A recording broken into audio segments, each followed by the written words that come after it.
All right. Almost made it. Just made it. Nice. All right. Welcome, everyone, to the Day 3 Beast coverage of the Trifecta World Championship out in West Virginia. I'm Tyler Mosession here with Jason Dupree once again. Jason, how are we doing today? Doing great, man. We are going live early today because Mr. Tyler Mosession made the podium for the age group. Yes. Which age group? 25 to 29. Nice, man. Well done. Yep. So we're going to make sure we get this show out in time. That way you can get out and we can go watch you on the podium. Yes. And then we can relax for the rest of the evening. Yes. No, I really appreciate the flexibility and the time change, and I'm really excited to watch this race back, considering I was just on the course 2 hours ago. So I put a little water in my face, and here I am. Yeah, and this was it's a beast, so it's a long race. So we're going to try and jump into it as quick as possible. Now we do have the map we can show real quick. We don't have the highlight reels from yesterday, but anything else that we want to cover? No, I think we can get right into the map. It's the same course up through the Super for a good while, and then we'll get the Beast obstacles. So if you watched the last 2 days, you're familiar with the first 3 or so miles up through the barbed wire, the bucket carry. Of course, we had Swim Burpee Island really early in the race this time around. So we're getting over the Super section here. You see Twister, Bender, Olympus, and then Stairway. Yep. And this section right here is where you Yes. cut off of the Super course up into the Beast course. Yep. And this here we're seeing right now is about a mile run. So pretty long run up to Tyro, and then another long run up through the 8-foot wall there. See that nice bridge as well, which is really exciting. It's great views. Yep, and then up the plate drag. How was this section right here? Was that the biggest hill? Because it looks like it from the map. Yeah, it looks like a hill, but it actually wasn't too crazy. Oh, actually, wow. yeah, Okay. yeah. Well, actually, this was very, very technical, but it was pretty short. Second spear throw, second barbed wire crawl. Yep. And there's a third at the end. And second sandbag carry. Well, so actually, the sandbag carry and the barbed wire crawl were together. Oh my goodness. Yeah. Okay. Yep. So you grab the sandbag, and then you have to duck under the barbed wire with the sandbag, so that you can drag the sandbag on like the chain carry from yesterday. Armor. Yep. And then another really long run. We got laser pistols. I don't know if we can talk about that for a second. But we'll get there. Then back to the Super course. Yep. Ape hanger at about mile 12 and a half. So definitely really taxing, and then including here the festival area, right? Exhausting. My Strava, I didn't do any penalty loops. My Strava got just over 14 miles today. Wow. So, nice. a little longer than advertised. And I knew it was going to be longer than advertised when I'm getting to mile 6 and my watch is at 6.5. But that's, if you've done enough Spartan races, you're accustomed to the mile markers not matching up with what your watch says. Fueling wise, did you feel like you brought enough with you? Yeah, I'd say so. Thankfully, it was a pretty cool day. Honestly, sweater weather in the morning warming up. Warm enough then to strip down into just shorts and either a sports bra or no shirt. But then, just brought 2 gels, and I was out there for 2 hours and 20 minutes. I know some of our elites, go under 2 hours, which I'm really excited to see how they were able to, cut off 30 minutes or so from that time. But so I'm curious to see what the fueling strategy is going to look like, whether it's going to be a pack or it's going to be just a little waist belt. I'm sure the life vest requirement for the swim has something to do with that. Because if you're not familiar with competitive OCR, you have to take everything with you throughout the whole course. Open, you can leave it aside, come back for it afterwards, but competitive, you have to take it with you. So that'll matter on the swim for sure.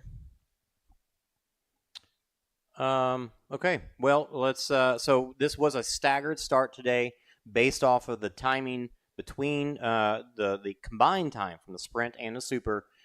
So we had, as we saw yesterday, we had about a 4-minute gap from Annie to Klára. I think it was 4 minutes on the nose, actually. Mm-hmm. And then about 4:11? I think it was from Richard. I think 4:22. 4:22 from Richard to Egor, right? Yes. Yep. So we'll see Richard and Annie go off together. Then we'll see Klára go off, and then slightly behind Klára, we'll see Egor go off. So we'll see just one person at a time for the most part going off. I think it was only staggered for the first 5. Is that right? No, I believe from what they told us beforehand, they were going to stagger all the way up till 30 minutes. Oh, okay, up to 7. Yeah, okay, because I was actually passing some of the elite men because I was only 5 minutes behind them instead of being 30 minutes behind them. So some of those backpack elite guys, some of our age groupers were able to pass. Yeah, that makes sense. But yeah, okay, cool. I'm glad to see that because at first I was, we're leaving out Brandon Neely and Brent Trail, who Ethan Pops, who are doing really well. Mm-hmm. So glad to see they got the staggered start. All right. So let's jump into this action, man. Yep. So we're gonna see the national anthem here. Joe Torney again. Was it Joe Torney? I didn't make it over there in time. Yeah, not sure if he's singing again. Hopefully.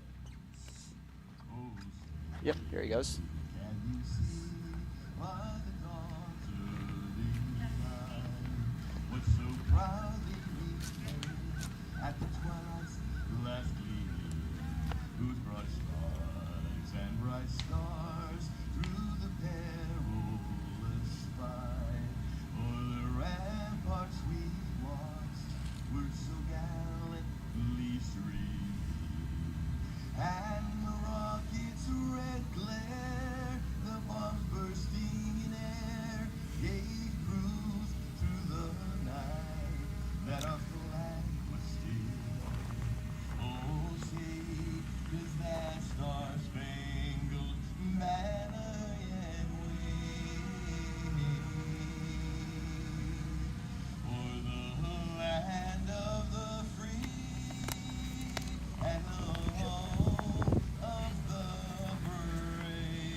So look at that fog out in the mountains there. Yeah, I was really surprised with how late the sun came up. So we're looking at 52 degrees, and then especially leaving the house this morning in the pitch black dark, it was chilly. He said I was warming up with a sweater and sweatpants on. Yeah. And I'm sure Definitely a lot of wearing our a jacket myself. Yep, you see a lot of spectators wearing like I said hoodie and some pants as well.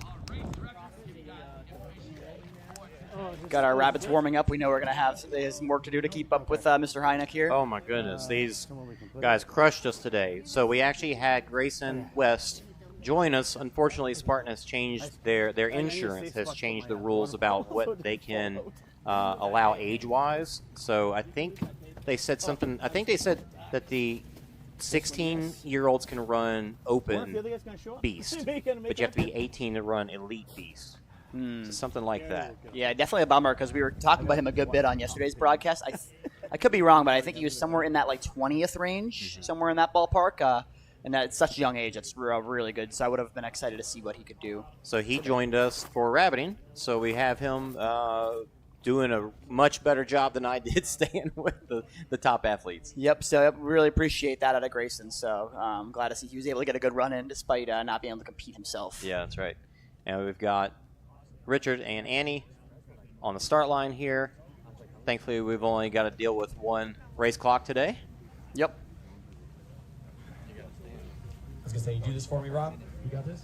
All right. One of the best volunteers. Picking up Yep, that so and then we'll know as soon as someone crosses the finish line of who's the winner. So. See Egor on the left, a little stretch in there. Sabrina Buhagiar to the right of him. So we got Annie with a red waist belt. Looks like Richard also opting for a waist belt. Sabrina's got a little kind of half vest on. Looks like. Mr. Jack Goris. He's responsible for all those really, really great shots. Can't even see them because of the smoke. That's all right though. We'll see him in a second.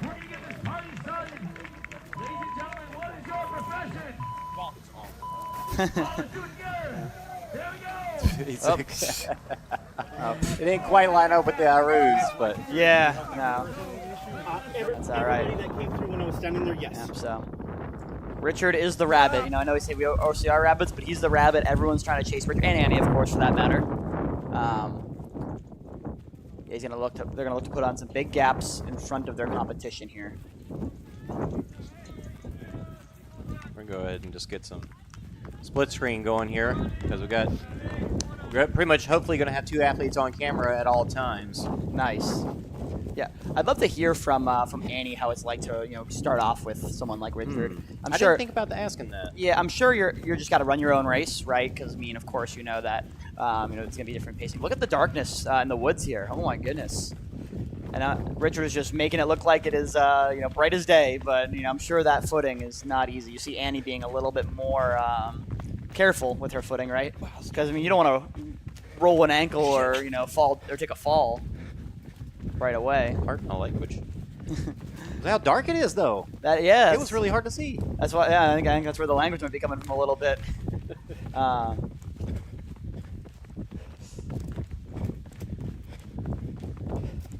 So we're going to keep an eye on the race clock here because the next athlete we're going to see on course is going to be Klára, second place lady.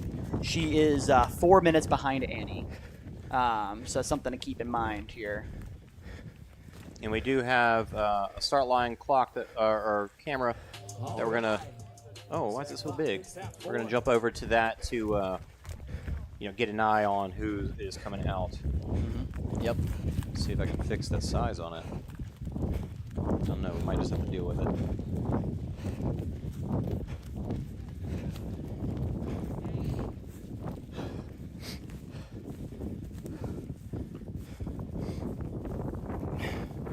So, not much. The only unfortunate thing right now is there's not much to talk about because Richard is just looking.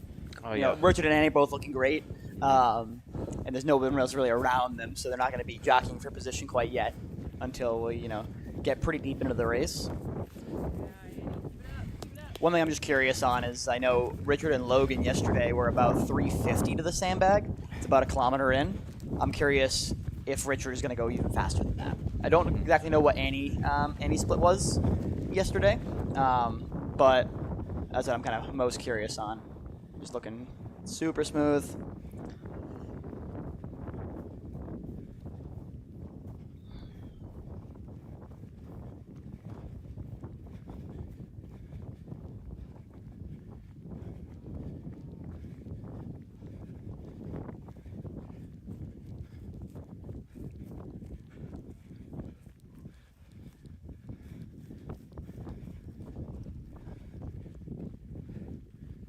Grayson keeping up with Richard so far. Yeah, great work.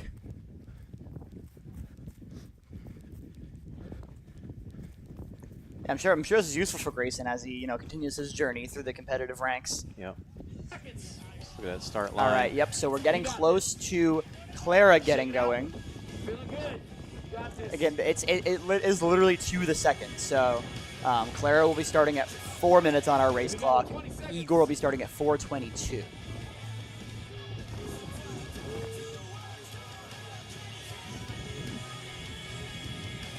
All right, Klára, here we go. Stand by. Yeah, and Richard to the sandbag at just about the same pace as he was yesterday, only a few seconds slower. Okay, actually 3:57, so maybe I was a little off on the 4 minutes, but yep, so now we have Klára out on the course. Meanwhile, do we have an eye on Annie yet? Yep, she's up. Yep. Yeah, Annie is coming. Okay, yep, she's coming Getting over to the sandbag carry. Yep. And then Egor is getting ready to start his race. I believe he's 4:22. Yep, just to give or take. Yep, so he's 4:20. So again, Richard already about halfway through his sandbag. Meanwhile, Egor just beginning his race. So that shows you the difference that these few minutes matter, especially in the front pack. Oh, we missed the takeoff for Egor. Yeah, but we know Igor's already out there. But I'm sure it's likely that he'll catch up to Klára decently quickly. So we'll see. See him shortly, I'm sure. And then we've got our next set of athletes. Looks like. Do we know who's next off the course? I'm hearing 30 seconds. Is it Jan or? I think it might. Yeah, I think Jan was in third overall at the moment. See if I can get the sizing right here. We got Richard. Looks good enough. We got Richard putting down his sandbag already. Annie's on her sandbag. Here we go. And I'm calling out some things from other cams. All right, so it's Jan on course there. About a little more than 5.5 minutes. So again, Richard's already past the sandbag, which is a little over 1 kilometer in. Meanwhile, Klára and Egor are getting to the barbed wire. So we've got a lot of action going on. Yeah. Right, because everyone's at a different spot. We're not just talking about one obstacle at once. Brandon Neely out onto the course. And so Brandon Neely currently in 4th position. He's out there. Logan and Sabrina waiting next.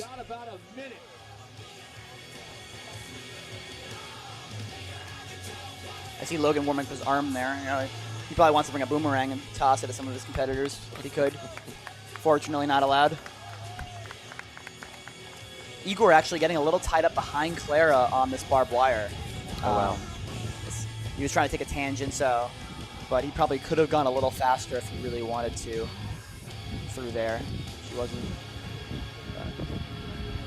It's part of the uniqueness of this course, of this particular event.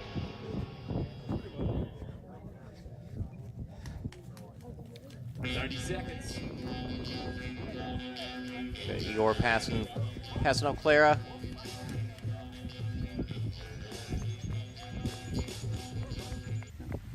Annie looking strong. Yep, she's done with sandbag at this point.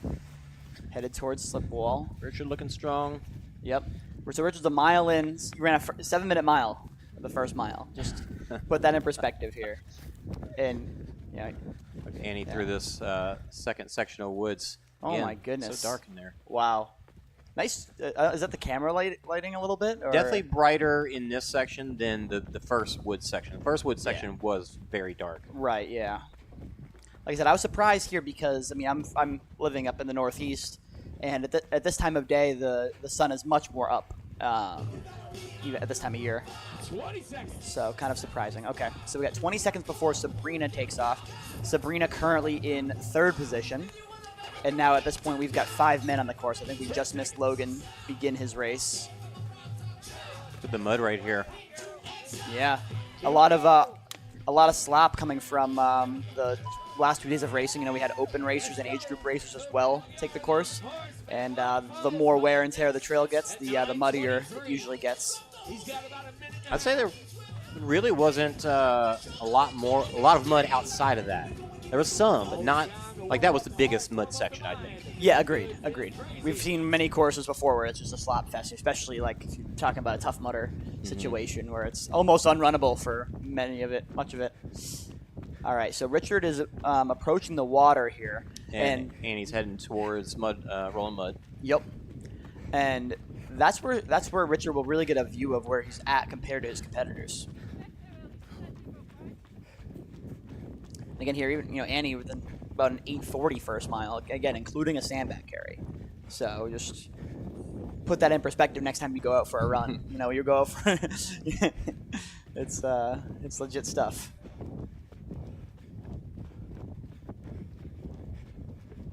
All right, we got Klára approaching her sandbag, so therefore I have to imagine that Egor is it looks like Igor's out there on it. I know it's it's kind of given it's the first Sunday of NFL season, it's going to give you like a little NFL red zone type situation. We're going to have to keep. We got Jason doing a great job on our camera switching over here. Yeah, honestly, didn't think about it that having the 4 cameras set up like we did for World's Toughest. Well, we did 3 cams for World's Toughest, and it really would have made a difference right now. We could have watched all 4 of them at one time. Yep, Richard. Remember that for next year. Richard getting into the water here. Thankfully, this time not too many issues with his life vest. I actually had some issues with my life vest. I had to get help from a volunteer to loosen it. Oh, wow. The panic that sets in, even if it's only 5 to 7 seconds. You're like, it's not working! Help! You think your race is over. All right. So we got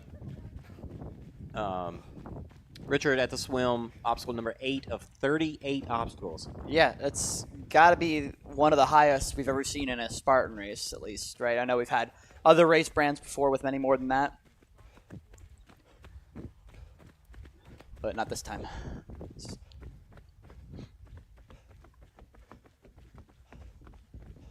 Klára and looks like Annie already reaching for some nutrition about 10 minutes in. Yeah. Jan? Yes. Yep. On the yep. So that'd be Jan with the orange shoes. Yep, that's correct. I know I was misidentifying some of our Czech friends yesterday, so I'm gonna work on that a little bit better today.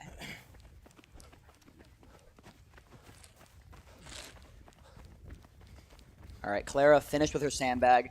Third place competitor, I think, is Sabrina. Still not quite there yet. Lisa at the start line. Yep, so Lisa currently in 4th position for the ladies. And like I said, we're going to stagger our starts all the way for 30 minutes. So a lot of our athletes are going to be fighting here to make a position. Music that's going to hit us later. Oh, yeah, the start line vibes, right? Annie getting out her goggles. She mentioned in her interview yesterday that she put on some goggles. The only competitor to do that yesterday. Definitely the only one I saw, for sure. And it's funny, I was actually driving around the area yesterday, and I saw Dick's Sporting Goods, and I'm like, I wonder how many people are going to be grabbing gloves and goggles after our coverage. All right, so there goes Lisa, 11:40 in. So Annie just getting to the swim before 4th place starting. Again, swim's about 1.5 miles in. We see here Richard getting close to being finished with his swim.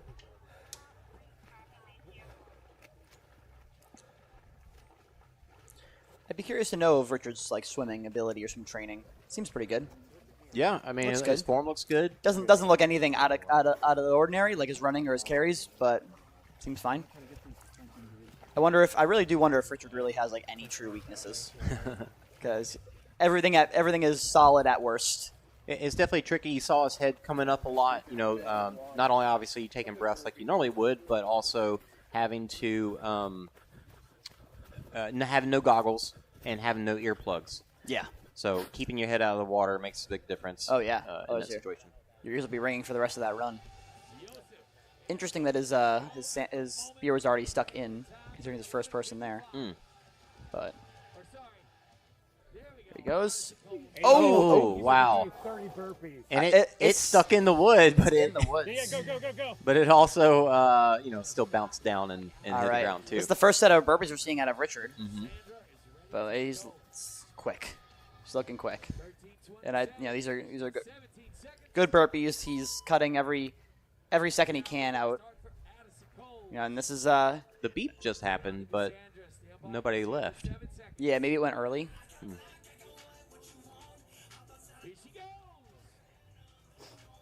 Maybe that was like a. All right, here goes. Maybe Cassandra. there's get ready, like a 10-second thing. Maybe. Yep. Cassandra in 5th place currently for the ladies, and then we're about to send out Brent Trail, who I think is in 6th position, if I'm not mistaken. Let's see, out of our men. Oh no, we have a few more out there. Yeah.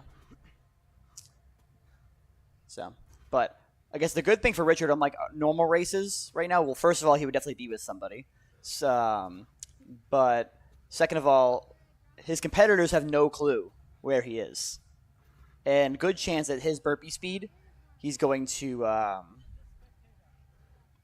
be done with his burpees prior to Egor arriving.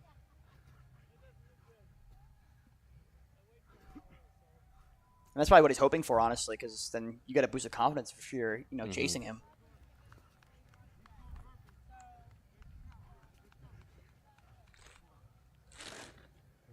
Yep, and he's done. He's done before Egor gets out of the water. But he's going to be compromised for this next swim. And it's right as Igor's getting in the water. I didn't expect that.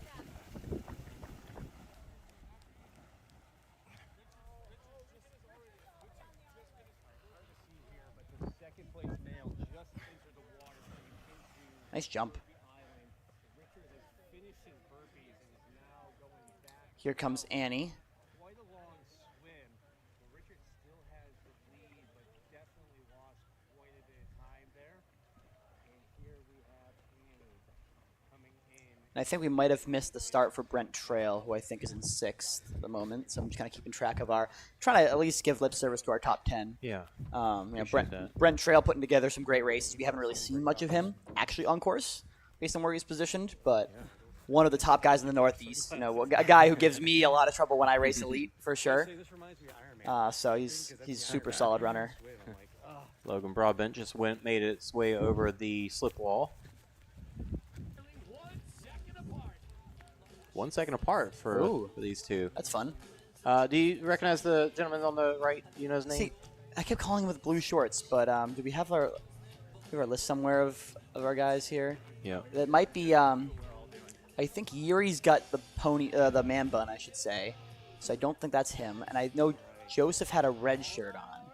Could it be Paul or Brent already went out, right? Oh, it might be Paul Massey. And that was 2 guys that just left too. Together. And one Yeah, was fun. one had a bun. Okay, so the bun is Jiri, and I do believe the blue shorts might be Paul. Apologize that we don't, we're not 100% certain. And Gary commentating. Oh, we got 2 people kind of in the water at the same time. Don't know if they're the same gender, though. It's hard to tell from this angle. Annie lining up her spear. Nice. Hits it. Great hit. That's a big, with already a 4-minute lead and how much carnage we saw on the ladies' side. Blanca just left as well. She just took off. Yeah. How much carnage we saw on the ladies' side. If a lot of more right. people missed their spear for the women, that's just going to give Annie a massive cushion.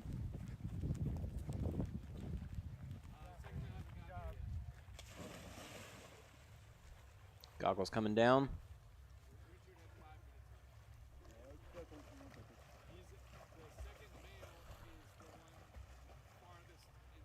Meanwhile, this looks like Egor, right?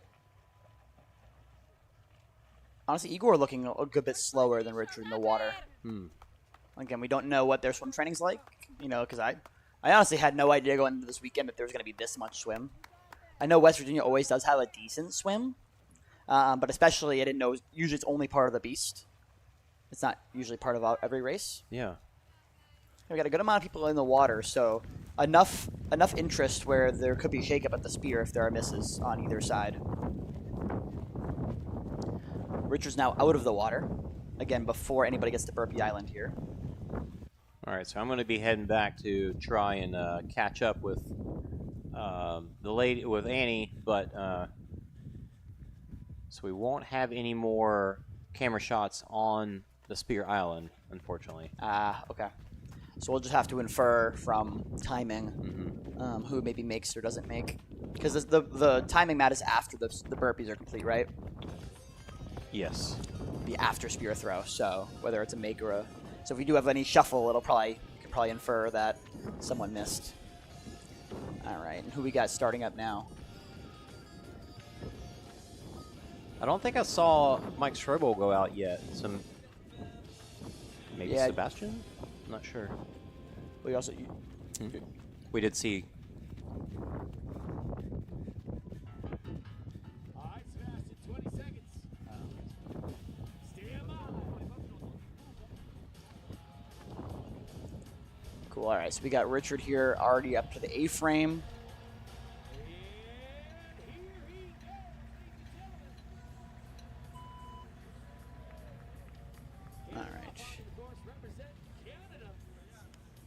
So he just said representing Canada. So I think that might be Sebastian. Yeah. Sebastian Brian.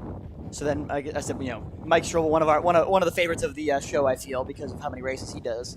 Particularly like I said, the World Stuff with Mutter and some of the U.S. Series races. Mike Strobel's a local guy. I believe he's Virginia Beach, if I'm not mistaken. Nice.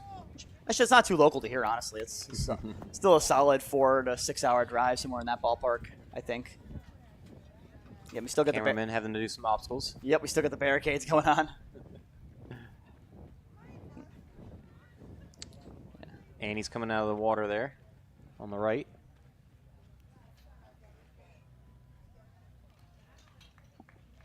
Richard with a nice double flip. We got some burpees going on You over guys, here. 3? We got 3 burpees going on. 3 people doing burpees. Again, hard to tell what gender. I think I see Clara's white shirt. But again, kind of hard to tell at the moment.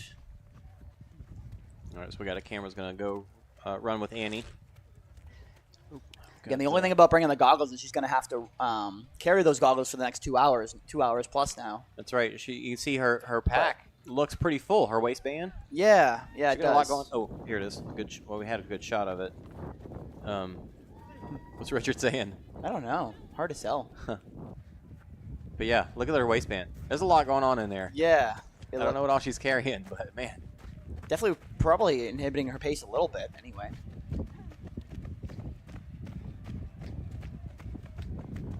I mean, we saw her take a gel 10 minutes in. Well, she just grabbed a bottle. So that could have just been calorie-less nutrition or just hydration, or it could have been a little bit of calorie. Right here. All right, Richard already up to the Atlas carry.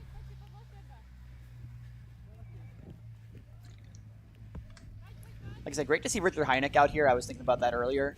I don't think we've really never got to see him, right? Because we used to have John Albin come out. What other big names from Europe do we used to have to come out to U.S. races? Really just John, right? So I don't think we've really ever... Main one I can think of. Yeah, from the OCR report side, because we typically only cover U.S. and Canada races at the moment. Hopefully we'll keep expanding into more as we... Shot of Grayson there. Yep, as we continue to grow. But Grayson still keeping up with Richard. Awesome.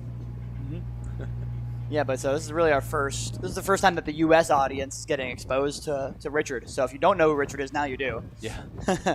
Like I said, probably, he really could be the best OCR athlete right now. Who's more active. I would have almost liked to see more come out from Europe. Like Gregory Basilico. I'm sure there's many others who I'm forgetting at the moment. Maybe like a Luca Piscalderong, who won the Ultra Championship 2 years in a row. But probably just logistically speaking, probably difficult travel for them. And getting a lot of love from the spectators. Love to see that. I'm trying to get our results, the splits. Don't have them at the moment where we can put them on screen, but we do have see Richard pass the A-frame at 18:39. Yeah, because was there a split at the A-frame? All right, Annie now topping over the second A-frame. Honestly, not too far behind Richard, honestly, right? I mean, maybe only about 4 minutes behind Richard. That's nothing to sneeze at. Look on the right there, Egor coming out of the water. Two guys not far behind him. Maybe Egor missed as well, and we had two guys who hit. It's a good possibility. Yeah. I'm sure they'll we won't really know for sure until we get the interviews. There's Richard doing the inverted wall. So it's nice thanks to Grayson, we're getting a good amount of obstacles that we didn't get to see yesterday, right? But all these are just a small rhythm breaker for Richard or most of our elite men. A good amount of hills too. And he put some gloves on.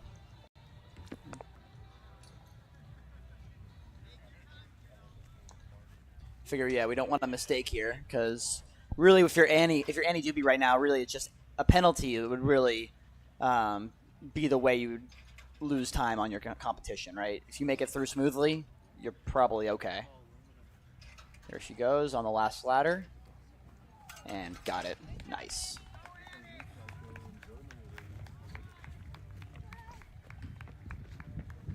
Egor, a good chance on the top of this hill to check the water and see where your maybe next person might be.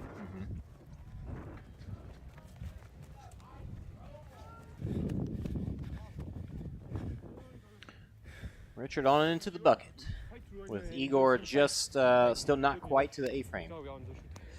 Yeah. So his lead has definitely grown. Again, we don't know if Egor maybe missed a spear. I think he was 2 for 2 so far, but like I said, Steph Curry misses free throws, right? So it's really anyone's guess. He's still not quite up to Annie yet, so this is again pretty impressive out of Annie to be holding off a guy like Egor with only about a 4-minute head start on him.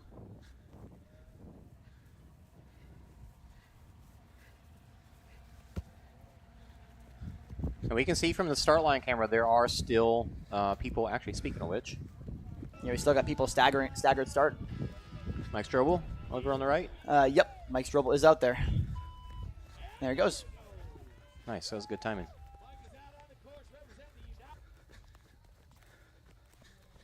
I'm not sure at this point what number we have guys out there. I'm guessing probably around like 15 or so at this point. There was quite a few. Also, just a quick sidebar. I mean, we couldn't get Richard going around it, but this time they had us go around that shed that you see that Richard go around for the bucket carry. Oh yeah, so that's right. Solidly like maybe 100 meters longer, give or take.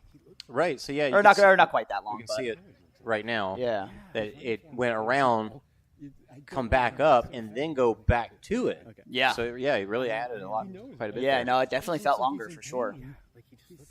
Yeah. Again, Richard just running looks like he's not carrying anything. You know, you could accuse this man of not having any rocks in his bucket, honestly, with the way he's running.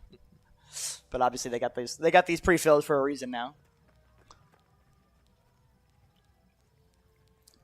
All right, Egor approaching tilting ladders. I don't know what I did with my video sizes, but they're not lining up the way they should. So we could see behind Egor on the A-frame, on the first A-frame when he was coming off of the second one, was the next two guys right behind him. Okay. Yeah, so like I said, we're guessing a spear miss out of Egor and a make out of the other two guys, which are we thinking is probably That sounds... Jean and Brendan? Yeah, I believe so. Yeah. Because, when they were in the water going to the island, they were not far behind him, but coming back, he definitely opened up a gap there. Yep. Yeah, Richard already through, checking to see if there's anybody nearby, and he's probably feeling nice to see that there's nobody. Richard just on a time trial at this point. Yeah, he wasn't playing around when he said the beast was his favorite distance. That's for sure.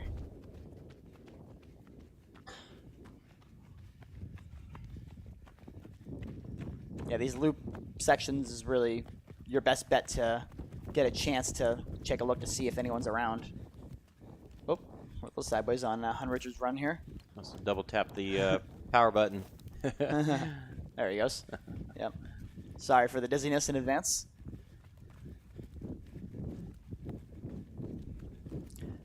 This section that Egor's running on was sneaky challenging.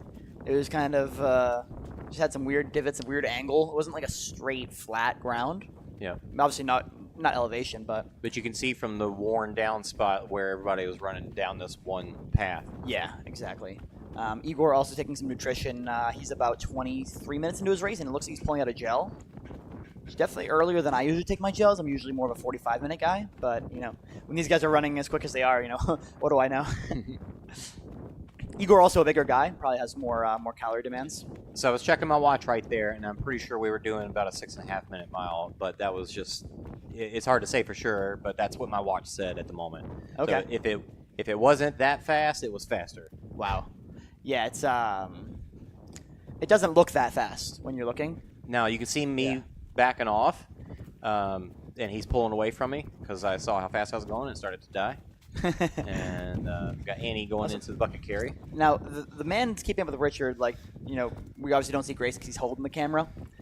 Who is that guy? And whoever that guy is, he's running really fast. Yeah, so that's one of the Spartan crew that made those highlight videos. Yeah. The European guys, Anthony and his team.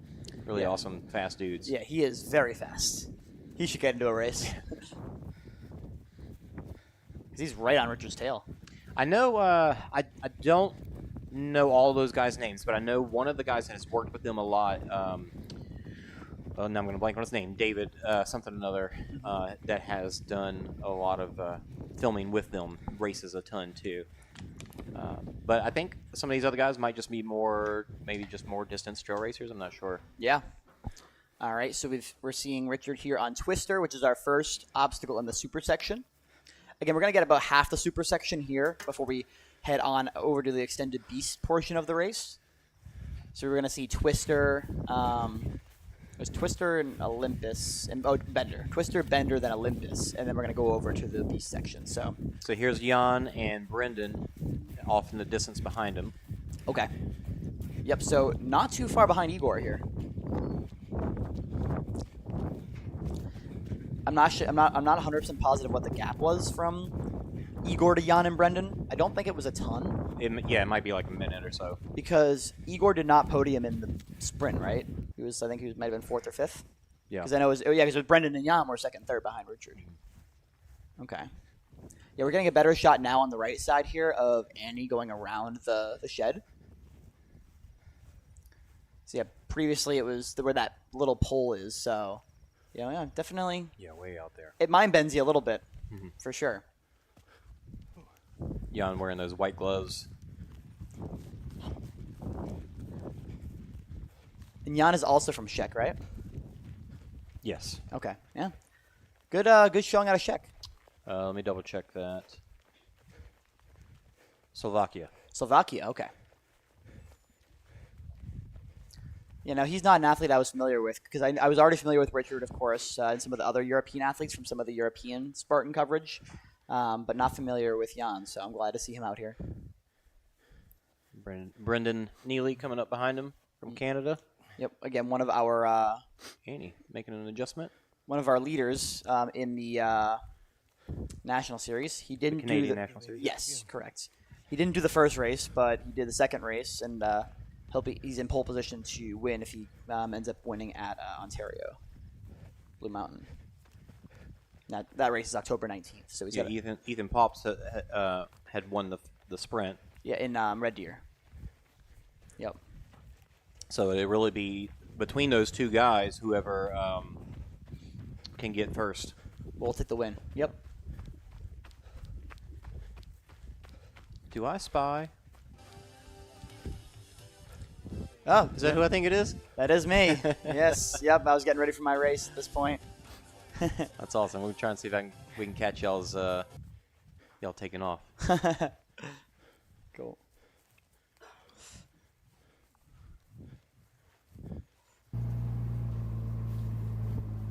Richard coming up to Bender. Going for some water here. Two cups. Some in the mouth, some overhead. Annie finishing up her bucket. And I don't think Egor is through bucket at this point yet, right? I don't think we've seen him. Nice technique out of Richard. Yeah, I don't believe he's passed. He's not past Annie yet, for sure. Okay.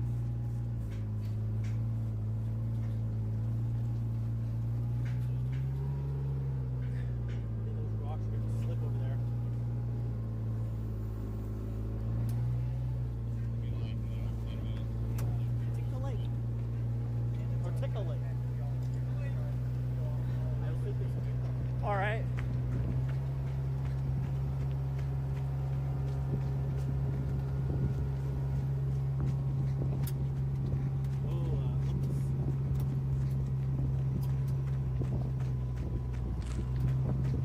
You can actually see Egor now. Finishing bucket. Yep. So yeah, not far behind Annie.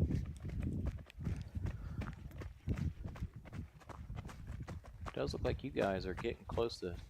Yeah, we started at 7:35, so the rest of the elite started at 7:30. So we're at once it gets race clock 35 minutes, that's when we'll be moving. I don't know what happened to the sizing on this.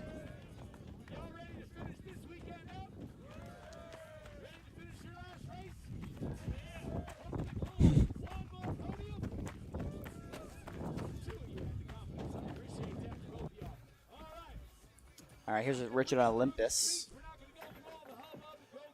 Definitely all wet today. Oh yeah, I also couldn't use my feet. I had to do the same technique as Richard's doing. Tougher when you're a taller guy as well. He's got to really watch those feet, especially if the judges are being extra particular about it.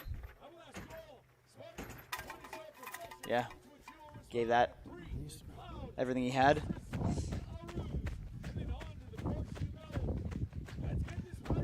It's one of these. Let's see, that was this camera. That camera's too big. There goes you guys. All right, yeah, there we are. Go get it. Age groupers on the course. So y'all were the first group? First age group? Yes, we were. Yep. It's only 5 minutes between each age group as well, which made it interesting because there are some really strong people in other age groups that were starting to head by even myself as we got deeper into the course.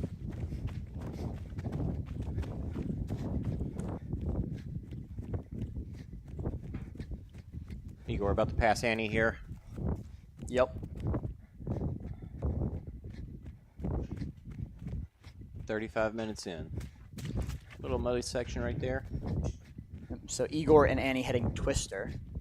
Hopefully we see Annie put her gloves on earlier. I know she kind of stood at the platform, which we were talking about that earlier, that Annie was doing that really well yesterday, is that each she was making a lot of moves that were saving her, between 10 and 15 seconds, and those added up to minutes. But putting your gloves on after or on a platform, that's going to cost you 10 to 15 seconds each time. But it looks like they're already on. They're probably already on from the bucket.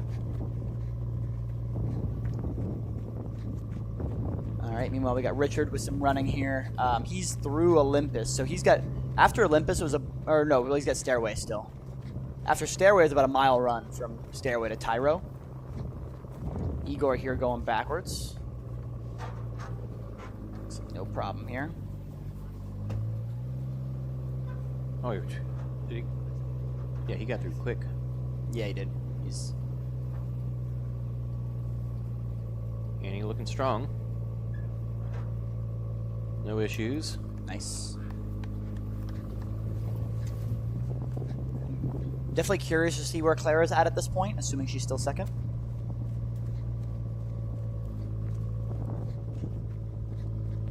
Yeah, it'll be a bit before we get eyes on Klára. Actually, I think we should see her come through Olympus. Okay. Which is still a while away because not even Annie's there yet. Yeah.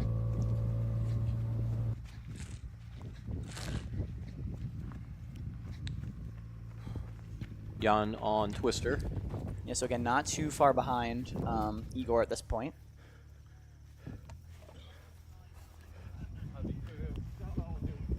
Obstacle 15. All right, now Richard on Stairway. The end of the... Slippery. Oops, I just missed that. Yes, the end. This is the end of the first half of the super section. We got another age group also getting ready.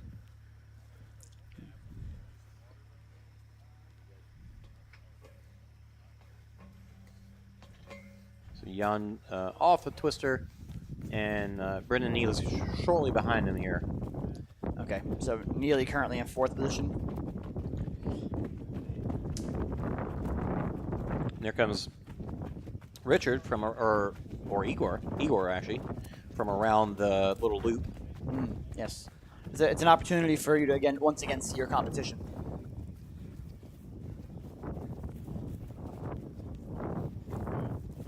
Brendan with a couple of little misgrabs there, which normally on I'd say on a strong day is not a big deal, but when it's all wet like that, a misgrab can cause a slip, and then you're down, you're off. Yeah, it puts a lot of stress on the arm that is still hanging on. Got Annie fighting through some tall grass here.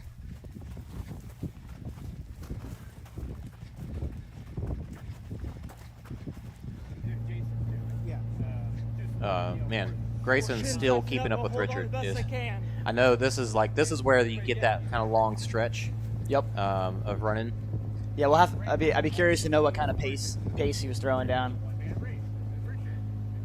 But go figure, he's a little more than 4.5 miles into the course in 39 minutes. Yeah. So if that gives you any perspective, right? Yeah. Jan still with the lead on Brendan. Probably looking at a high 8-minute pace, including obstacles for Richard here. So his running, therefore, is probably in the, even on the flat sections. Not right now, for sure. Right now, it's probably sub 5. That's downhill, yeah. Oh yeah, that was a quick one. It was fun though. Logan on Twister. Okay, Logan in 5th place at the moment. And I believe Logan started in 7th? No, he was still in 5th. He was in 5th. So we've had no lead changes so far. He was 30. He was like 30. He was 2 minutes behind Brennan and Jan, who were about 30 seconds apart. Yep.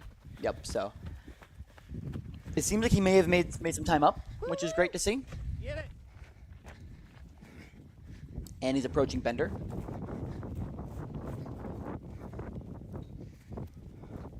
"40 minutes in. Still got a lot of racing to go." Yeah, we do. You got this, Jan Logan. making the pass. About to make a pass on Annie. Yep.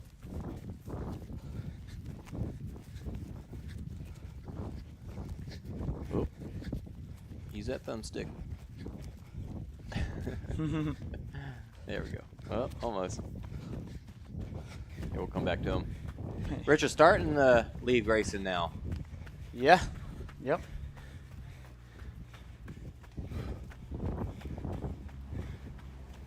All right. So Brendan making his way over to Bender.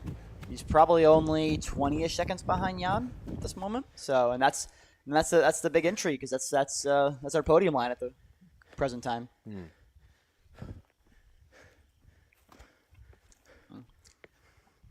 USA getting our butts kicked on the men's side on home soil. Unfortunately for us Americans, they came over, and the Europeans and Canada, for that matter, were out for blood.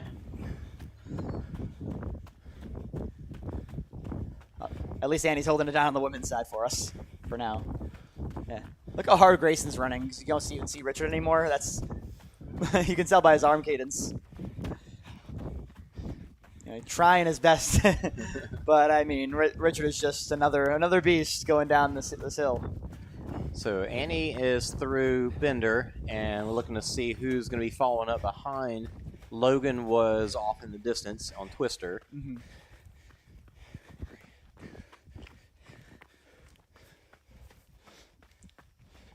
We get a lot of running. It's about, once you get to the B section here, it's about a mile-ish between each obstacle. There really wasn't much out there. Yeah.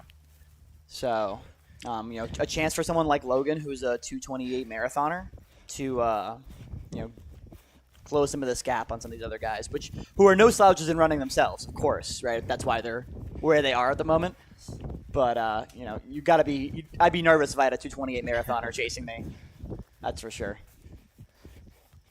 Yeah, coming through in. Here he is right now. In 5th still. Yes. And now we got one of the European team members going to pick him up. Going to take a water. Logan with one glove, interestingly. Guess they would be. I believe he said he'd lost one. Oh, that would make sense. Okay.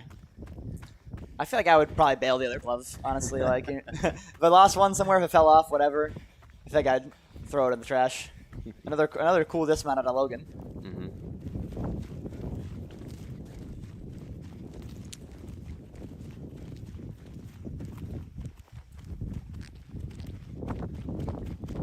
Again, just really impressive cadence, or foot swing. Yeah. Logan wearing Merrill Skyfires, Skyfire 2s actually. Not a lot of people. I actually run in Merrills in the long skies. It's like the longer version of the Skyfires, but I don't see many other OCR athletes wearing Merrills. Yeah, I mean, you see VJ really taking control of the game, or I think I see some Hoka out there, or some Saucony. I know a lot of times they're playing with super shoes, right? We see on the road for trail. It's Logan dropping me. Yeah. I love the oh god. Heading over to Olympus.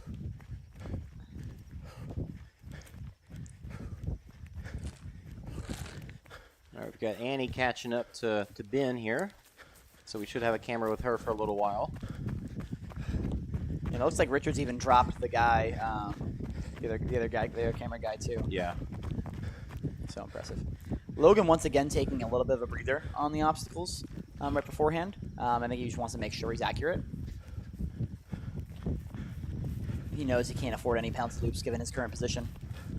Still going all holes, but definitely looking a little bit more challenging than it did for him in the Super. Mm-hmm. I remember he smartly picked the sunnier side, but that really unfortunately. Sunny side today. No sunny sides. Yeah. Yep. The eggs are well cooked today. So fast. So fast. Jason catching a breather. Yeah, I had to let him go. There's no way. 5th. Yep. So that's our 5th guy through Olympus. He hasn't. So Logan hasn't quite caught, or neither has like Brendan, right? Egor I don't think and Jan are so. still fighting pretty. Say it again. Logan hasn't. Oh, hasn't caught Annie yet, right? Right. Okay.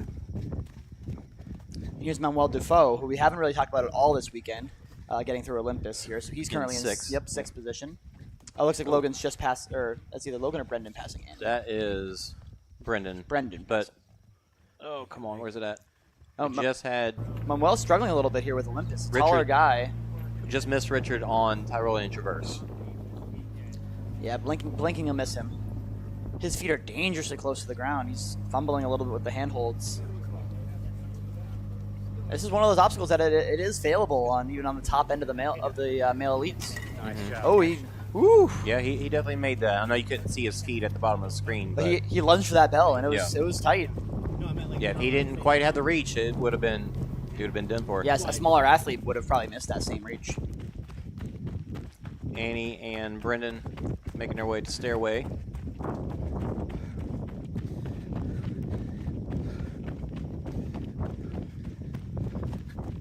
Stairway was tough today. I had to take a second try at it.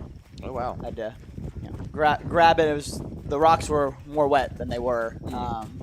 I think there's some water sitting on the railings, and then that water would overflow and drip onto the rocks and onto the wood. Yeah, making it a those little slippery. plastic holds, those are the kind of things that if you're wearing gloves, the gloves might actually be worse. Yeah, I think. yeah. Depending on your gloves, of course. Yeah, I for one am not a fan of gloves, but I know it works for some of our athletes here.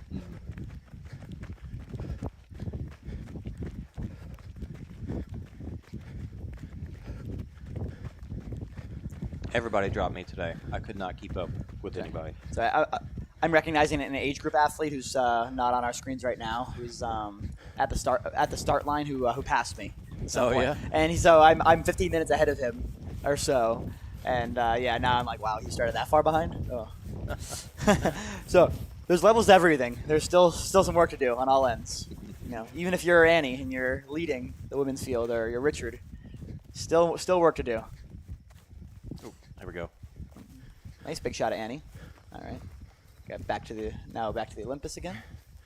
And we're looking at okay, here we go. All right, so here's Klára at Olympus. We saw Annie come through Bender approximately Stairway. Approximately a minute and a half ago, maybe? A minute ago. A decent sized climb here.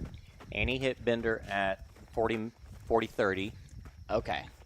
And So, yeah. Klára hit Bender at 41:59. So about a minute and a half. Oh, that's it?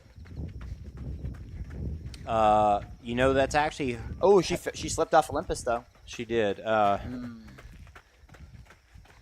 These times actually might be their start time because it's I can't tell for sure, but that would make sense because Right. Annie's she had a 4-minute Yeah, lead it's- on her. I can't imagine her with the way she's been running that she lost that. Right, especially considering she hit a spear. We don't know exactly what happened on the women's side as far as spears go.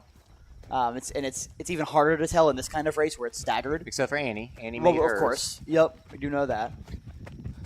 But yeah, we the times that we have, even if we were able to show the splits, may not be accurate anyways because they might be when they cross the start line as opposed to the overall trifecta time. Right. This makes sense. So we'll probably, if anything, we'll probably have to do a little math. Yeah, she could be 6.5 minutes behind her. Yeah, that's true. What's interesting here is I think I didn't really talk about it too much, but actually coming down where Annie's running right now, it then goes into the woods and it's very technical. Going down in the woods, very slippery, and then there's a pretty gnarly climb. It's not long, but it's very steep and it's very technical. It's a hands and knees type situation.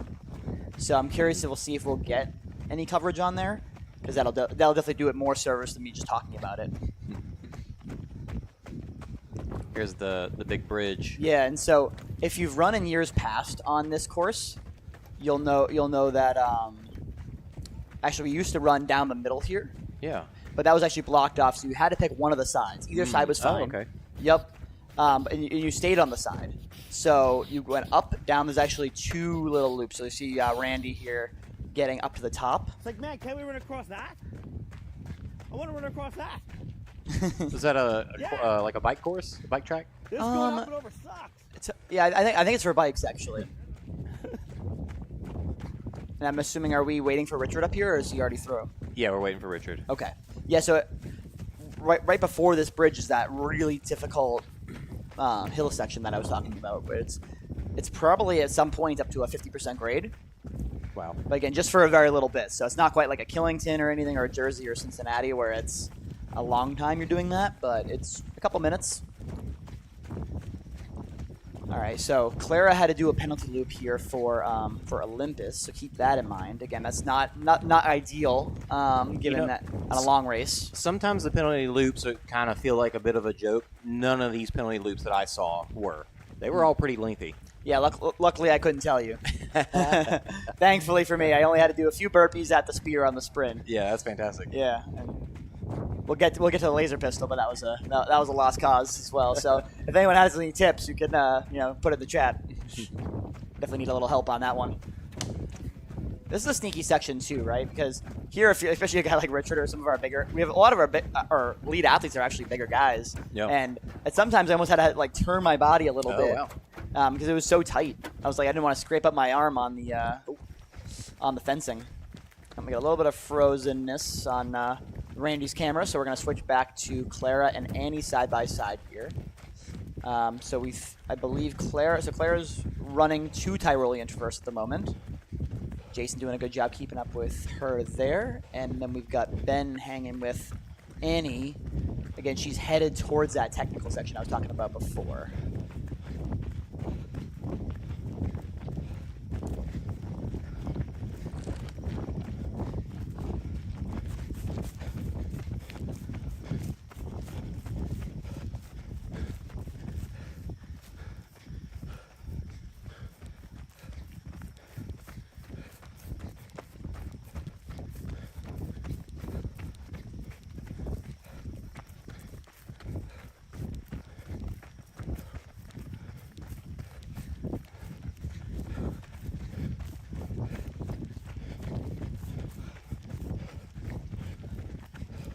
All right, so we got Klára approaching stairway here.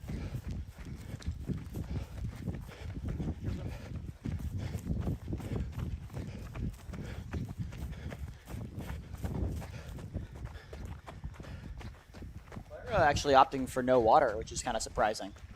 Again, such a long race, you know. She's going to go right to that red step here. It's very smart. Let's see what she does here, because I know, of course, she just ran a penalty loop for, right away a bad miss. Nice. Got there this time. Can she swing her leg up? Oh, no. Yep, nice little scurry up. Good stuff. All right, now on the right side of our screen, we are back with yellow shoes. Let's see who we got. So, look at this section. Yeah, no, this is what I was talking about here. So this downhill section, really challenging. Yeah, in some cases you're going to want to use your hand, or I actually went backwards on a little bit and just slid down the section. So this is where that technical running in West Virginia comes in. We didn't see this at all, of course, in the other 2 races. Yeah, again, and whoever the athlete is ahead, we literally couldn't even identify him so quick.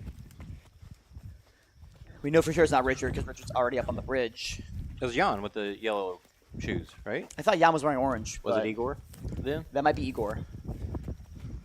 It would make sense because this is Grayson. So Grayson lost touch with Richard.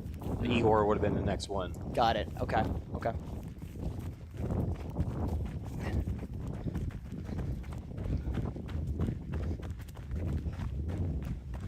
And then we got Logan passing up Annie at the moment on this part. I think they're still running to Tyro, I believe. All right, they've lost touch with. No, he's still going down the hill there. But look at this, my goodness. Yeah, no, that's what I was saying. Holy cow! Yes, like I said, I opted to go backwards and slide. But wow. Yeah, and now the level of difficulty as well with you see him, this guy here, you see him sliding. This is actually a great shot, honestly. Like even though we don't have an athlete here. Just watching this. Well, he's gone. Yeah, the athlete's gone. The athlete's gone, but just watching this guy here who ran incredibly with Richard for a while, right? So a very strong trail athlete. Really struggled with this section. Then again, he is holding a camera, but that just puts it in perspective what we're looking at. I was surprised the gimbal was hanging on there. Yeah, right. Klára, and then look at this climb right here. Oh my God. That's what I'm talking about. So not horribly long, but pretty terrible. So Klára's just over Stairway to Sparta, heading now into the Beast section of the course. Okay. Curious to see if we've got any update on. So it'd be 3rd place would be. Who would third place be at this point? Sabrina. Sabrina is who we were expecting. Yeah, and she was like about 2 or 3 minutes behind Klára.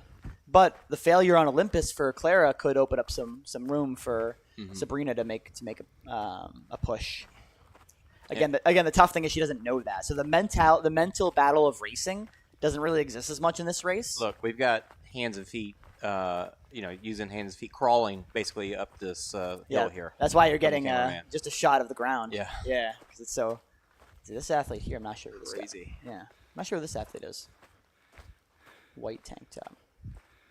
Yeah, we had a little. We'll see. Oh my goodness! Look at this shot. Holy cow! Yep. They were not playing around. That's awesome. I think this athlete might be Joseph.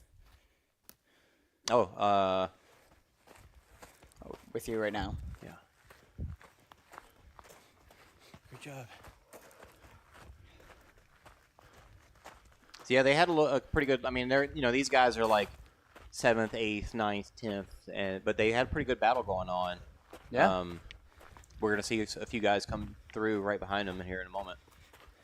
That's great. Oh my goodness. Jeez. Nice view here.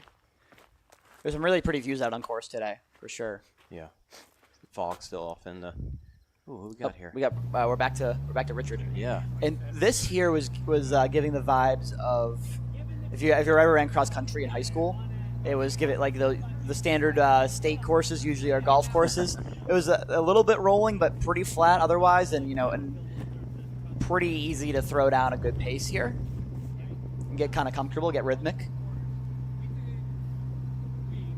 So I think Richard's going to be on his way to plate drag, I believe.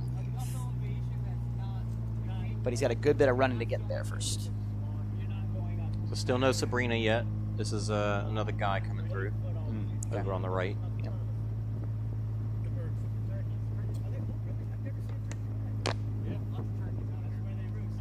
Talking about turkeys. Turkeys on the course. Oh, we get to see some deer later on the course too. Oh, nice. No bears this time, right? Mm-mm. I think everyone remembers the bear that tried to take out Faye Stenning. Yeah. At this point now. So that was this course? That was this course. Yep. Oh, wow. The bear ran probably 5 feet in front of Faye Stenning. Yeah. On that day. I did not see any. I can't say the same for Grayson, who got deepest into the course, or Randy on the cart. Yeah. I didn't have to deal with anything. So wait, so Randy's driving at the moment, right? Randy's riding. Right. Yes. Well, riding. Right. Yeah. But that again puts into perspective how fast Richard's running. When you have someone with a motorized vehicle, still having a hard time hanging on to him. Let's get this wider shot a little bigger. All right, so kind of hard to tell who's who at the moment. And here is Brent Trail. He's taking some fuel. I'm sure he'll love this shot. But this is the best place to take fuel, though. Honestly, it's on a climb. Yeah, that's probably a better idea. Way to go. Right? Sorry for the boring coverage. No worries. It's all right, Brent. We forgive you. got a Take good your pack fuel. right behind you, so it's getting exciting. Probably tracking himself anyways. Oh, I don't know how deep that is. Yeah, good little grouping here. Yeah. Gift's gonna make it interesting for sure. 'Cause, I mean, this is still impressive stuff, right? We're still talking top 10 in a world championship level race. Ethan Popst. Ah, nice. Okay. So Ethan Pop's just old enough then for for this race. Right. Unfortunately, not so lucky for Grayson. And I think he started in 10th. Yes, I believe so. So, like I said, I'm pretty sure we've had 0 passes at this point in the race. But we've got someone right behind him. Top of the Here. hills, We've got- baby. I believe this is Jiri right behind him. Yeah, with the bun. Yep. And then Paul. Right. Paul right behind him. So there may have been some passes there. I kind of forget who started where. I mean, it's on a trail, but Way to go, way to go. Looking pretty good on this this section. every time I've raced, I've never known it to be accurate. We'll have Ben waiting for some folks at Tyrolean. And there's Sabrina. Yes. We adjust Okay. something, Coming in we start third. to go off the map. So Matterport can look at it. You go, okay, this is where it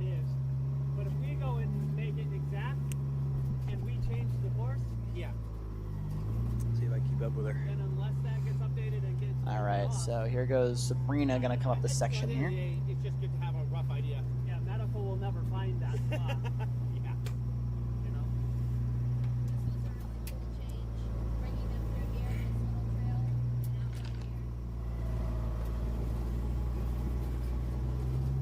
Hope this don't mess up the clock. We're at 61:22. Nice. Looks good. Awesome.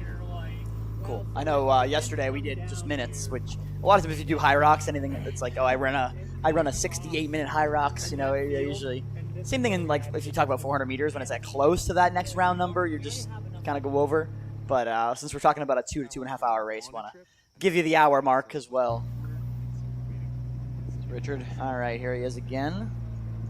I think plate drag's about 8 miles in, I believe. So I don't think he's quite there yet. And this looks like Brendan Neely. Oh, look at that shot. Woo. Beautiful. Sun peeking out over the mountains. Oh, back to Richard. Oh, down. All right. Richard and Sabrina now. On your Oh. That is... Oh, Brendan passed Jan. Nice. Okay. So now we got Brendan in third. That's probably really our big battle, right? I mean, you never know what could happen, but you've got Richard and Annie really, really well out in front. Okay, yeah. So I think Richard's getting the plate track. I recognize the canopy sign.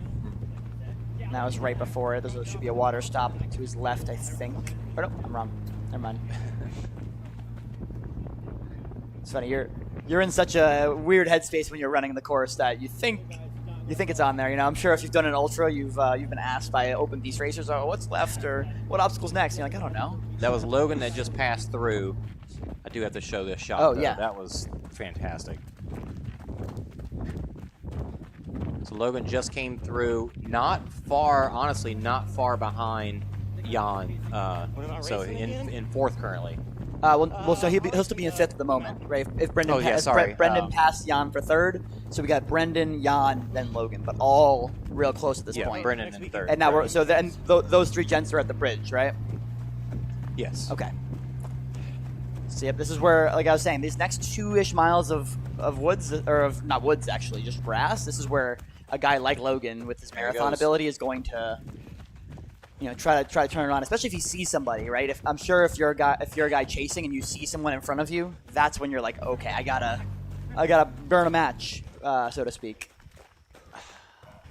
Is this? I think this is that Lisa. is Klára on Tyler and Traverse. Oh, okay. Yeah. Klára looking small on your screen, but then you've got this is still Sabrina on our big part of our screen. I don't know why. Okay. Ben's not over there with her, but it did look like it was. Yeah, white. I see the white top, blue shorts. So. Oh, somebody taking some water. Yep, that's Joseph taking some water. I think Joseph is our 7th or 8th guy, something in that ballpark. Richard pulling away from the cart. Once again. So I think now he's at plate drag, I think. Yeah, he's getting there just now.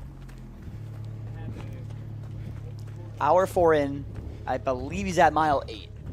So, again, about 64 minutes is about an 8-minute pace up to this point. With obstacles. Just manhandling the freaking plate. Oh my goodness. I think he did that in 2 or 3 pulls. Definitely probably a nicer plate drag than we often see, where usually it's very rutted from being in dirt. Right, that, and then it hasn't been used yet because it's only on our B section. So if this was used, like if it was a part of the sprint course, I'm sure at this point it'd be a lot more challenging. Here comes Annie. Yeah, kind of a tougher spot to be in if you're one of the guys looking to pass one of the ladies. Yeah, right. Because you really can't. But right behind her, Manuel, behind. Oh, it's cameraman. Okay, yeah. So it's Annie, cameraman, and Manuel. Now cameraman's put himself in a weird sandwich spot where he's got to run pretty hard. Yeah, unfortunately so for Manuel him. can't pass either one of them. Yeah, but Manuel might opt to go on the other side, perhaps. Yeah, I don't know. But then again, like you got to cut over and then. Yeah, they're probably It's not to say Annie's running slow, right? So if you are Manuel, it's not the end of the world. It's not like Annie's really inhibiting your pace. this point. So I do think Grace is gonna try and catch up and run with Annie from here. Okay. So I definitely saw him with her later. Nice. Okay. Now we got back to Randy with the cart with Richard here. He's through plate drag at this point. Now Richard's about halfway through our B section, so he's actually starting to make his way back into the second half of the super section. But again, just beautiful grass here. Really, I guess would you say they're not through laser pistols yet, so they're still on the beast course. Oh, this is true. Yeah, I think he's probably about halfway through his the B section though, so he's probably on his way closer to the Tesla area than further away. Right, on the way back. Yeah, and I guess I know one of the old Spartan commentators, David Makita, loved to say undulating terrain. I would say this is gelated terrain. It was pretty easy to run on. So for those runners who are accustomed to those long efforts, this would be good for them. Yep. So he's passing the mile 8 marker, but he's probably more like 8 1/4 into the course, or maybe even more than that. Now hitting some more fire road as Annie takes a technical downhill. Yeah, just Hynek just frolicking at this point. Just looking so good. Probably not going to be able to follow him. Oh, no, they are. Nice. So we got some of the guys making their way into Tyrol and Traverse. And we've got Sabrina heading to Tyrolean Traverse. Yep.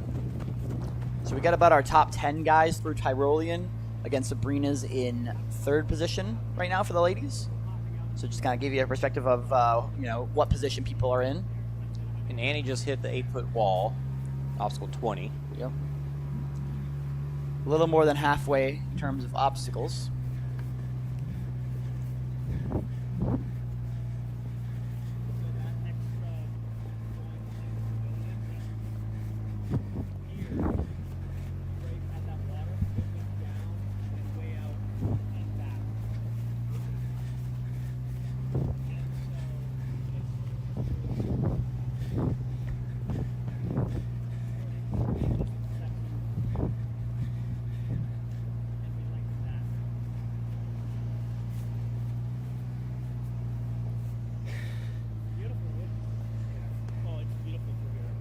Annie. I think we did. Losing Annie, losing Sabrina. Everybody's just running away from us. Yep. But for now, we'll get a nice shot of the course here. I know we kind of got just Richard just checking along here. Uphill, he's moving. Yep. Not a crazy grade, but probably 5 to 7%, which the running public likes to call a bad word grade. I'll let you determine what that is if you listen to their show. Have to get enough.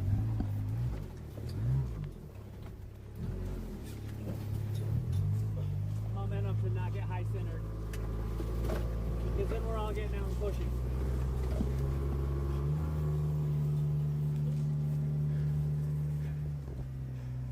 Okay, Richard here at the spear throw. Spear throw number 2. He missed the first one, so he doesn't want to do more burpees. See what happens here. Bam. Ooh, nice. This time it worked.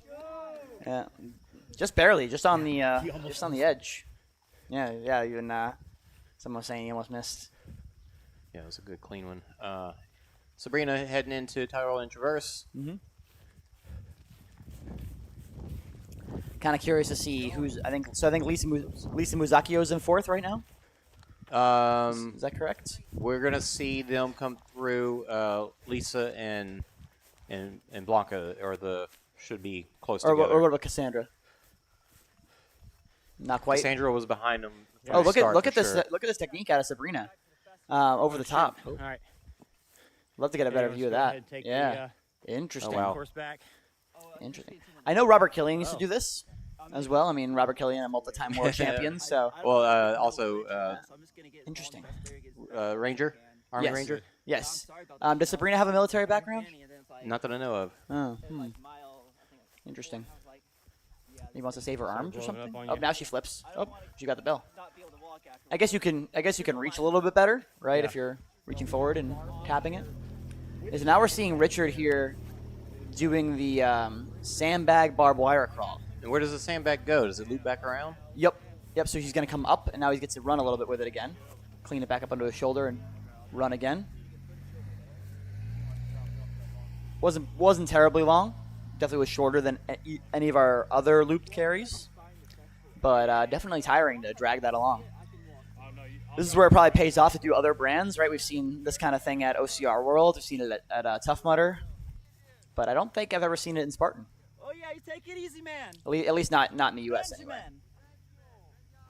Yes, sir. Good luck, dude.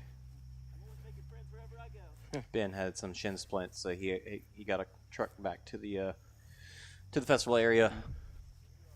These rabbits really putting it all on the line for us. And again, we really appreciate them. This is laser.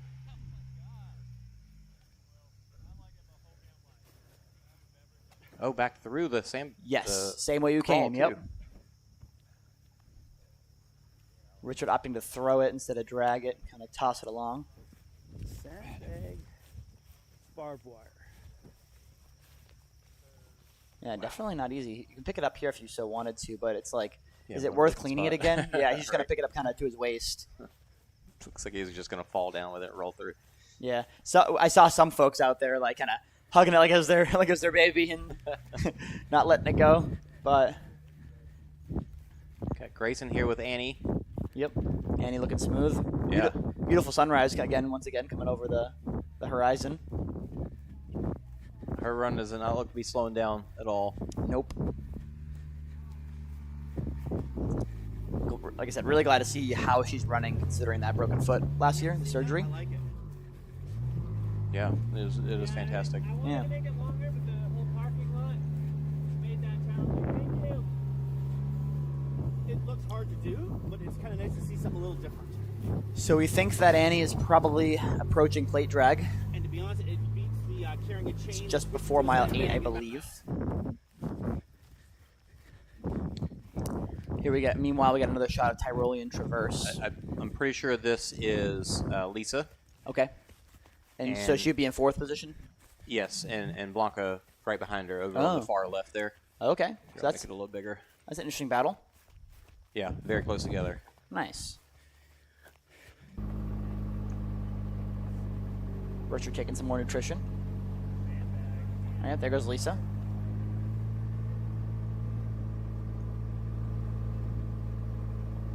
Blanca just getting on. Good job, Lisa. Lisa running really well for sure. Taking a look as well to see where Blanca's at exactly. Still a decent sized lead then. Tyrolean is a deceptively slow obstacle.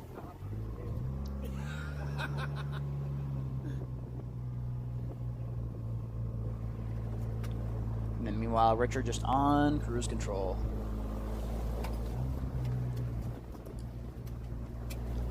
All right, here we go. All right, and this is Blanca coming up behind. Okay. Way to go, way to go. Everyone's taking a look to see if there's any competitors on. It's always funny. It's like you see someone, you're like, oh. If you don't see someone, you're like, phew. It's like, Sandra right behind her. oh yeah. And here's Cassandra. Just getting on, yeah. All right. Let me get Mike Strobel also coming off. Yeah. All right. I think. Um, Nope, maybe I'm wrong. He might have been. Ahead. I think. Yes, that's somebody else. I know I saw him next to Lisa later in the race, so I'm gonna say that wasn't him yet. Ah. Okay.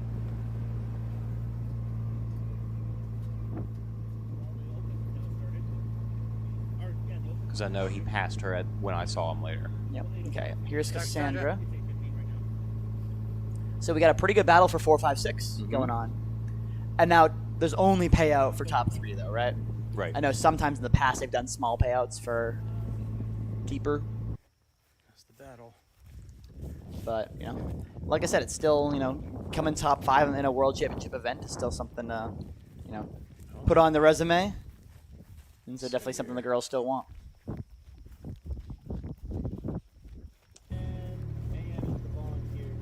All right, we losing everybody. Yep. Let's let the cart get to get the last heat. get back to Richard. All right. Might have a moment before Here we go. There he is. Oh yeah, awesome job, you Cool. guys. There he goes.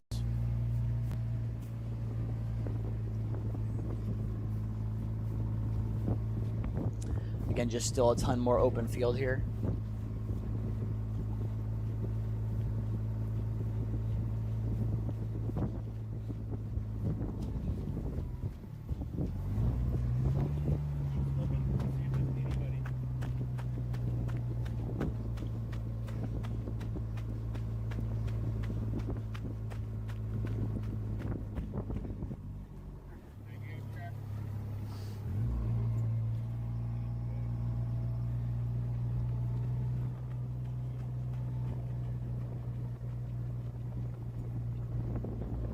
Richard with the European rabbit still Yep. following strong. Yep. They did an awesome job of trading off. I don't know how many guys they had, but they didn't have a ton of them. Mm. Maybe 3, maybe 4, but they were constantly trading back and forth. Really Yeah. awesome job. Yep. Very fit guys for sure. Nothing to sneeze at. So this is the trail coming off of Tyrolean Traverse. It goes down a hill across this little bridge. This little bridge is quite slippery, and then now this is the course coming backwards. Sorry, this is the course coming backwards towards the laser pistol. Oh, okay. So we're going to be coming back to that. Did Yeah. he get through that before? He got through the obstacle before I could even see that he was doing the obstacle. That's how fast he did it. Jeez. Yeah, it's, sounds about right for Richard, right? Was that armor, I believe? Mm-hmm. Obstacle. It was very short though. There was tape. 6. There was tape there, but then there was like a flag that was like about 5 feet before the tape, and the volunteer, at least when I got there, said that we only had to go to the flag. So it was quite short. Great job to the cart drivers. going Really? down this crazy stuff. I'd be nervous. I'd be nervous for sure. It also looks like it's a little crazier because the windshield is Right. wet.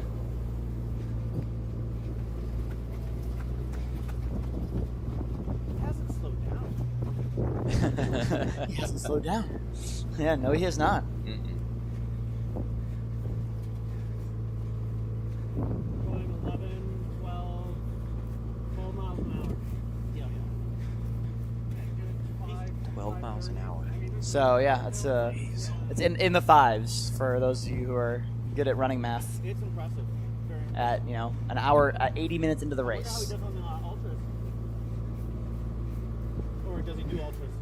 Yeah, we actually haven't seen Richard do an ultra, from my understanding. I haven't asked. Well, when I interviewed on the last one. We're already preparing our interview questions for Richard, as you can hear on the rabbit chatter. Yeah.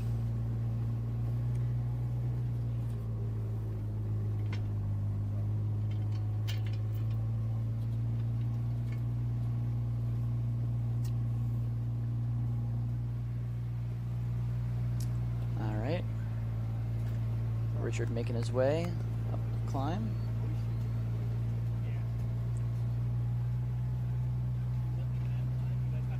Good. A little tired. Okay. Thank you. So it does seem like we're getting a little bit of issues with the stream upload, so it's possible that what you're watching might be a little choppy. Not really sure. We've had a couple of great days here, and yeah, something's happening. But so do apologize for that, but stick with us. Should be able to see this whole race play out.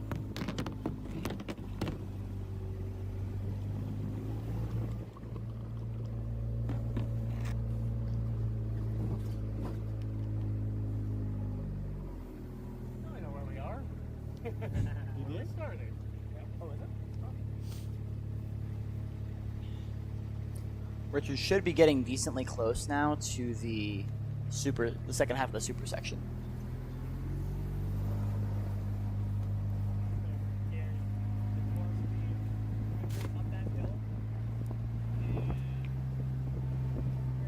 If I could stop and reboot the router, I would, but can't do that in the middle of the stream. No, unfortunately. We would come back, but we would lose everything for a minute.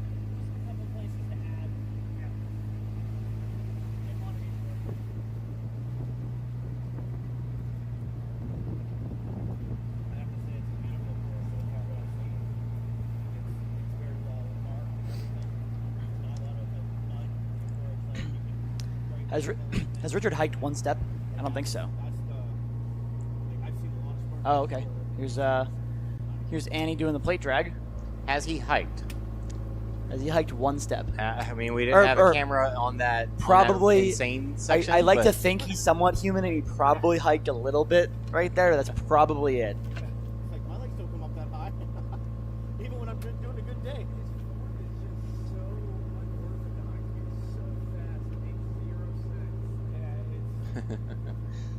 Talk about how impressed they are. Yeah, I mean, Annie finishing up her plate drag.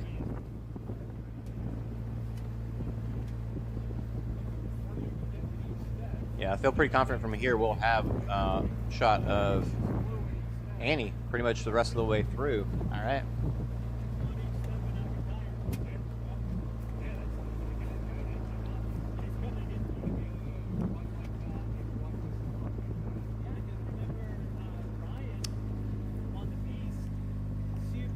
I know. Before I do this, we do have. This is also beautiful on the right here. This section, absolutely gorgeous.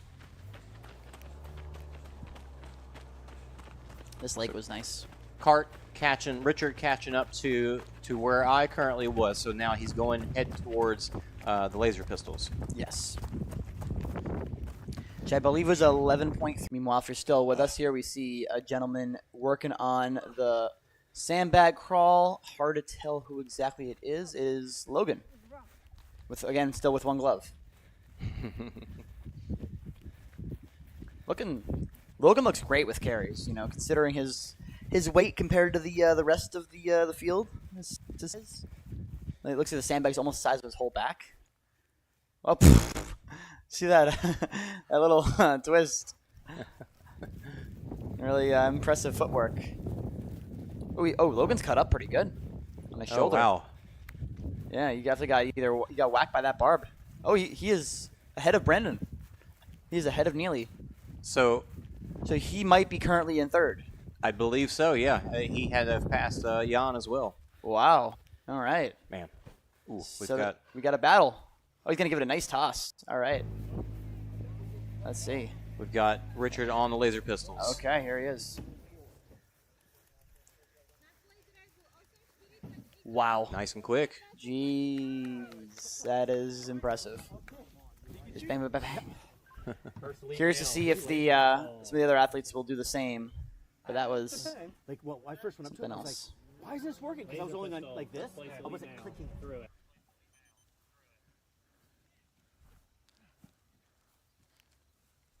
I think Randy was chatting about his experience with the laser pistol. When you got there, you said you weren't able to hit any of them? 0.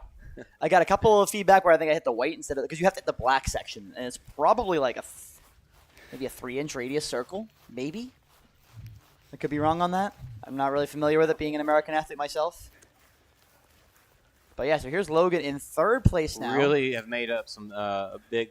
Really trying to hold on for the American contingency and keep a podium on home soil, at least for the men's side. That 2 minutes that he started behind are the other guys, right? And right before that sandbag, we have a spear throw, so there could have been a more shakeup with burpees. That's right. Potentially, we didn't get any idea on it, so I'm sure we'll I probably. He did make his. Yeah, I'm sure we'll get an update on it once we get to interviews. And the question mark too as well is this Egor here, or is this? I was gonna just ask where Egor is. That's Richard. That's right. Oh, yep. This is the cart with the front guy. Ah, yeah. Yes. Okay. They stay with him pretty much the whole way. All right. So there's Richard. So we haven't seen Egor since I don't even know when. Since at least the super section. We've got this deer off in the distance, so we're gonna keep track of that deer for a little bit. Looks like a little fawn, honestly, from here anyway. Yeah.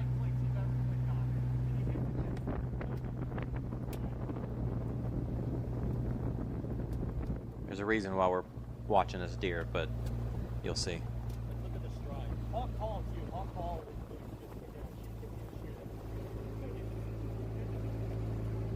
Yeah, Richard looking great.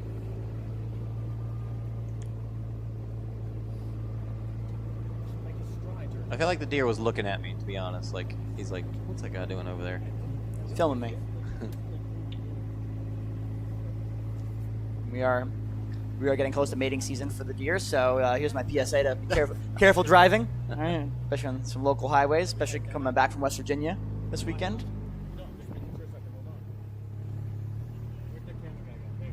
We'll come back to the deer. Oh, somebody Look at here. this. Look at this cart. Oh my God! Wow, Jesus! All right, impressive driving. Surprised he was able to. That's a All really right. steep spot. Meanwhile, we got Annie once again. So she hit her first spear. Definitely wants to keep that momentum, hit her second spear. So we're going to see if she's able to. I'm kind of surprised there's only 4 spear targets. You would think that might cause a problem for later waves, especially open.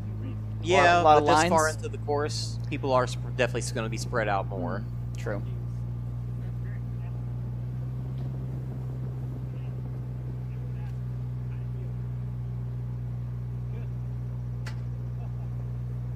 Annie taking her time. Yep. She loads up pretty methodically. Mm-hmm. Focus. Wow, That just was- as good as the first one. Yeah, and that's about as good as it gets, right? That probably would have been a 5 on if you're familiar with axe throwing. I think 6 is the very middle, but that probably would have been at least a 5. Yeah. So can't complain there. That'd be cool if you got like extra points, something for a bullseye or something, like a little extra. Like you could like imagine 10 you could, second, get it 10 you second could like bonus. you could skip the sandbag carry, you could get it right in the middle. Yeah, that makes me think of some of the old toughest races, the European toughest. Oh, where yeah. they had like you could pick the fast lane or the normal lane, and if you did the fast lane, you didn't have to do the crawl. That came right after the rig. Oh. Hmm. A little gamble that you could take. Well, But if you failed it, then you had to do penalty loop. And I'm assuming that rig was harder. The rig you picked, was Right, so a it little might be more challenging. like closer, like it might just be rings, but the normal lane would be close together, and then the harder lane would be much further apart. Ah, gotcha. All right, so Annie making her way through her crawl. Dragging it. Yep, going with the drag. Able to pinch that sandbag pretty well. This is that sandbag carry number 2. Yeah, I think they were listed as separate obstacles, Right. barbed wire and sandbag, but they're really together. They're really the same obstacle. And I got dropped. How are we doing on the coverage?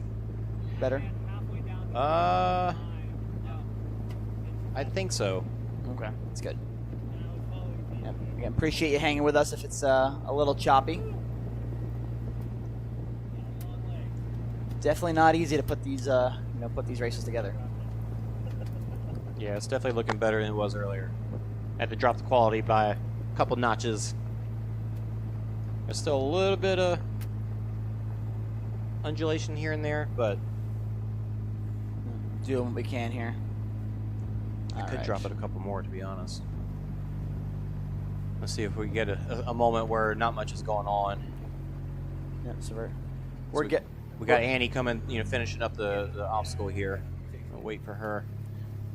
Then we got Richard's heading. So now Richard's heading into that super section. He's going Yep. to be approaching the monkey bars pretty soon. Monkey bars are about 12 miles into the course.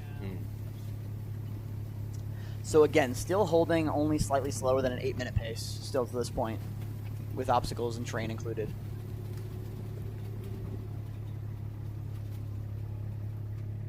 Agnes, can you run just from here to take to that cinder block? 'Cause these Cart's tracks having are- trouble. you Uh-oh. had to Well, jump we did over good up. We did good up till this point. Yep. We'll come back to him. Yeah. Yep. Got to get the mechanic out there again. Yeah, that makes sense. All right. Here goes Annie. Still doing the drag on the second way back.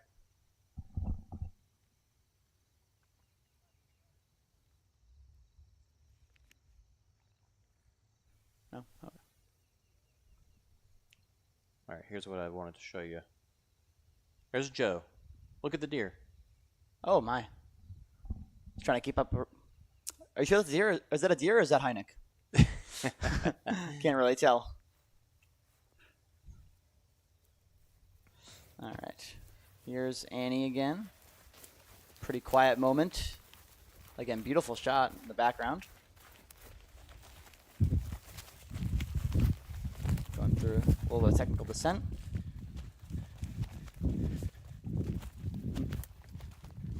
Oh, wow. The deer's chasing Joe. Interesting. Joe has no clue. Wow. Like, what's happening? What is he coming to? What's the deal? Is deer chasing you? Look. I think he Wow. finally turned around and saw him. Can I come through? Richard has come through. That's awesome. All right, we'll go back to Ah, Richard all right. here. That's why we were interested in the deer. Yep. Yeah. All right. So we'll go back to the human version of the deer for now. He should be getting close to monkey bars here. Monkey bar is before the wall, correct? Actually, no, it might be after. I think it might be wall first. So there's this wall. There's a monkey ape hanger, and there's a wall close to the festival. Now there was after. I'm pretty sure this is after monkey bars. Oh, is So it? you have to run back and down and then back this way. Oh, okay. Yeah, kind of. Coming towards. I get the camera order now. a little jumbled. Conserve. Let's see on Here's. Egor. Oh, here he is. Okay. You're going to be another 6 minutes, 8 minutes.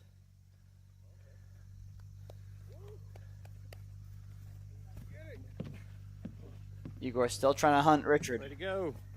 He probably hasn't seen him at all. Yeah, Which is, I mean, look at this. He's working. Uh, Igor is pushing. he's going fast. Yeah, he is.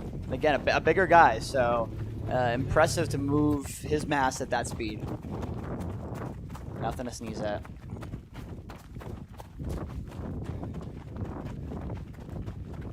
Remember how I mentioned that little bridge was slick? We're gonna get a fall here. Let's see. Uh-oh. Let's see.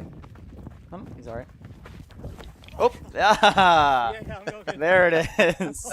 I thought a fall out of Igor, but nope, another fall out of Jason. You got to give us one fall every weekend, right? At least one. Oh man, didn't expect it at all. And then I try to cut off Egor, and going through the stick stuff did not help. So we'll go back to the part. Yep. The rabbit's okay though, unharmed. I made it through. Yep. 0 rabbits were harmed in making of this video. Trying to keep my completion. So Richard's heading over to Ape Hanger now. Okay. The ropes that hang down and then the traverse. Yeah, I watched you eat it. Did you? Again, we really expect no problems out of Richard here. I'm like, well, you weren't there, but I'm like, were you Yeah, there? Richard has not shown any sign of weakness whatsoever. No. I hope I was there. it didn't mark itself, that's for sure. Again, not only last year's Trifecta champion, but also just I think 2 weeks ago the European champion as well. You know, outrunning Gregory Basilico, who's probably probably the fastest guy in OCR at the moment. If you're not familiar with him, check out some of the European content. Yeah, we're waiting for Richard to get to. Oh, there he is. Ape hanger, there he is. All right. We've got Egor through the laser pistols very quickly. No issues from him.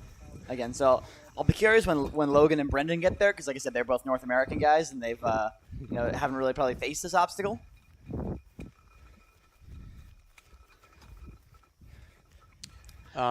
Would you say by the time you got to Ape Hanger, was it dry? Yeah, I would say it was pretty dry. It was because it's getting hit with a good amount of sunlight. I will say though, it was more challenging than the Super, right? Because now at this point, we're Richard's only an hour 36, but someone like me was about 2 hours in to the race by the time we got here, and it was definitely I had to work a little harder for sure. I was running low on energy. Again, 12.5 miles in. Mile marker right there. Obstacles are more difficult later in the course. You better run, Brian. Like a mile left. Better Oh, is run. he just staying ahead? Oh, he's just going to the beginning off. All right, they're going to catch up to Richard in a second here because there's a good road there. Yeah. But We'll also get. Looks like we have Ben ready in the festival area, perhaps. To, yeah, and I think Grayson's trying to take a shortcut, give himself a little breather. We're going to see the men come through laser pistols. The pistol carry. That'd be fun. You got to carry it through a little course and do some shots along the way. That'd be awesome. Yeah. Giving Spartan some ideas. And you got to have your license to be able to do it. Yeah. Right. You got to sign up for your license at the table, and then you take the pistol through the course.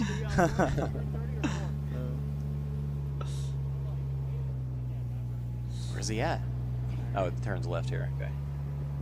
Yep. Because we have to figure out all the video. Down the hill. He didn't even notice. All the Okay. Into laser pistol. Okay. And this is Logan. Logan Broadbent coming Third in. place. Third place. All right. Yeah, Logan. Woo! So he's really the only guy that's made up Yeah, time big on his round, man. competition. Really, really impressive. Taking a water. All right. Let's see what he does. Good dude.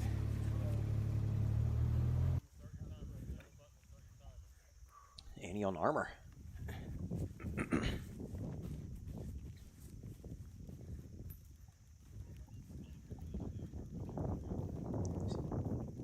He's got at least one. Nice. Oh, he's done.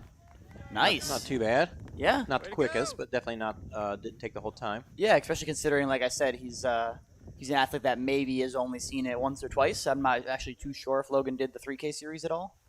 That's the only other place I'm familiar with it being. Oh wow, and Jan, here's- right behind him. they are neck and neck. Mm.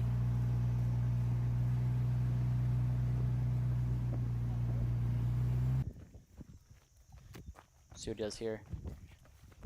1, 2, 3. Jeez. Nice job. Boom. Nice job. All right, there's something about Europe that they practice this a little more than America has. Maybe Americans feel like they don't need to because we're more used to guns, but I'm not. I mean, I know UK is not. You can't have guns there, but maybe some of the other countries. This is Jan's. Did we say Slovakian? He's Slovakia. Yeah. Well, so I mean, I'm pretty sure just in the European races they have this obstacle regularly in the beasts, so they've gotten their hands on it a lot more. But like I said, I mean, Logan was not much slower than Jan just was. A couple seconds. And this is Brendan coming through Yep. the pistols. Okay. So we got 3, 4, 5 for the men's side. Still, it's still anyone's game. There's still, of course, ape hanger to go, monkey bars even. Brendan with his stylish mustache. Yep, as usual. He's a little unsure what to do. There he goes. Okay. Got 1, 2. Oh, wow. Good job, Brendan. All right. I still. The problem is though. Now Canadians, that's a different story. That's not like UK people. They definitely got guns up there, right? The problem is, so I'm still a little confused in the technique, and by watching, unfortunately, because you can't see the laser, I have still no clue what to do. So, again, if anyone has some tips, please shoot me a message or put it in the chat. It's kind of like laser tag. You can't see Right. you only know if you get feedback. So, but somehow they've, Can't tell if you're aiming high or low. yeah. Yeah, left, right. And then meanwhile, on our right side, Annie working a little climb. And Richard is hitting Z-wall. Getting very close back to the course. Got that one trek through the woods here after the Z-wall. Yep. Before getting back into the festival area.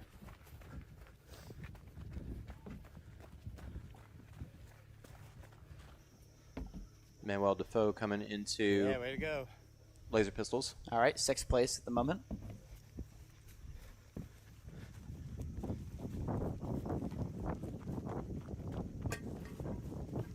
Quick work off the Z-wall, Richard.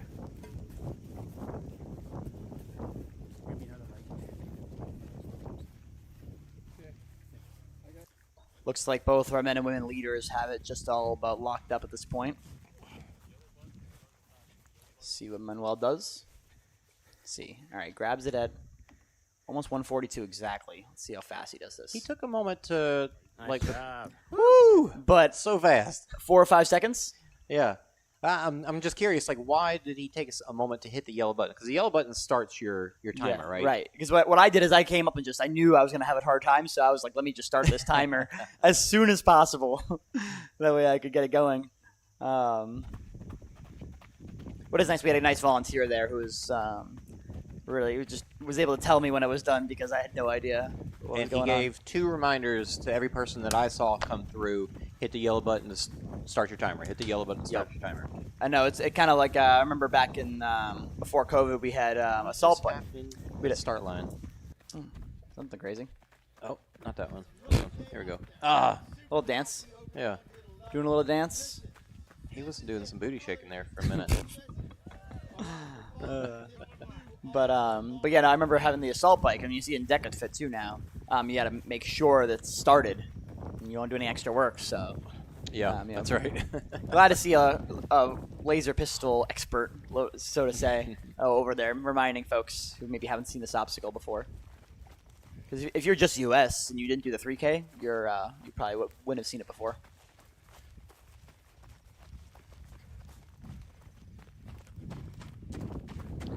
All right, hour 43 in. So Annie, last obstacle we saw her do was armor. Yes. And she should be making her way. I think the next one might be pistols, actually. Potentially. Still, I think it's a solid run. Solid run before she gets there. This is, so where the deer was, she's heading down the road, I think. That's what it looks like, down into that section.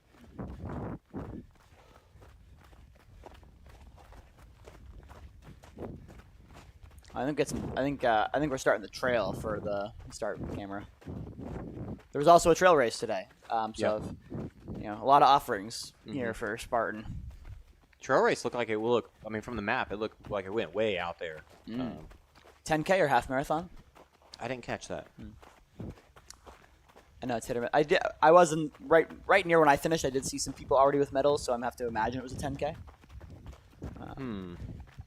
Looking at the course, I would imagine it might be a half because it like I said, it went way out there past where the beast went to. Oh. Yeah, that is one thing that's nice. Is the 10K the trail does tend to do sections that are not included in the OCR. So if you, unfortunately, you can't really do both. The time conflicts, not only that, but also tiredness. You could do the trail early and then open later. Maybe. Oh yeah, sure. If you were to do trail first and OCR, that'd be a long run, a lot of running. Grayson doing a great job. We'll give him a little shot here. Nice. Good job, Annie. Good job, Grayson. Now Grayson never rabbited before, right? Nope. Because there's a skill there for sure. Like to hold the camera steady. It's not easy. It's not just about running with the athlete. Yeah. Making sure you don't get in their way either. Usually, a lot of times, this course was probably nice. Was nice for rabbiting. I would probably agree. But sometimes you have to, if it's single track, going down single track, yeah. If it's single track, you have to take the worst terrain to give preference to the athlete, especially if there's multiple athletes. Right. In that pack. That first section through those woods, it was tricky. Yeah, absolutely. Trying to stay wide so that they could take the inside. Mm-hmm. This is a pretty steep section right here. And very loose gravel right there too. Yes. Got another redemption with the footbridge. No slip. All right, love that. We've got Richard coming into the festival area. Oh, wow. 146, and he is finishing up the course. That is something else. Jeez. This guy is next level. He's doing amazing. You know, also I would have liked to see Sergey Perelygin. I know Egor's from Russia. I think Sergey also from Russia. Or I think he might live in Abu Dhabi actually. So we might see him at the Beast Championship out there in December. Sky looking 34 of 38. Sky looking pretty beautiful right now. Yeah, it really, the sun came out, and it was probably nice for walking around. It was a little warm for running. Yeah. Now we're gonna get our first look at the chain sandbag carry mixture. I don't think they extended the distance from yesterday. Or They did not, and they took away They also did take away the rope. Oh no! Uh-oh. Oh no! We're gonna miss it. Bummer. All right, we'll come back to it as quick as we can. See if we can catch him on there. Well, you did see him begin to pick up the chain, put it around his shoulders, and then he's going to take the sandbag and also carry it as well. But meanwhile, Annie's getting the laser pistol, so we'll talk through that. Curious to see how she does here. So they're I doing did. Oh wow, Richard and really sandbag struggling with carry. this. Surprising. This might be Richard's first slip all weekend. Getting it all set up. Yeah. Yeah, this was just uncomfortable. Meanwhile, Annie's working laser pistols here. Seems like she's taking a lot longer than the other men athletes we've seen come through here. Oh, here. She might time out. Yeah, it does look like it. She's probably struggling, it looks like. Yeah, this is just miserable, honestly. Yeah, that was it. 30 seconds or 20? I think 30. it's 30, yeah. 30, yep. Yeah, so it feels like an eternity when you're just watching she's it. still just standing there. It's like, because nothing's wow. happening. There's no like action. You can't visually see what's going on. Dang. Yeah, I think she just timed out. You but- can see her just kind of turn and be like, nah. Eh, whatever. That was kind of you and me both, Annie. You and me both. All right, here's Richard gonna take on the multi-rig. Again, we haven't seen him have any issues with any of the hanging obstacles either. Like I said, honestly, that chain sandbag situation seemed to be the very first time we've seen any issue whatsoever. Let's see. Second rope, third rope. Little And slip there Bell- for a second, yep. but he got it. No problem. Yeah, he knows Yeah. now. I mean, he knew he had a 4-minute lead, and his lead extended even further on this beast course. Still got a lot in the tank. Not even putting his foot on the railing. This is actually our first finish we're getting to see of Richard. Yeah, that's Finally, true. finally he allowed us to film him for once on the finish. So appreciate that, sir.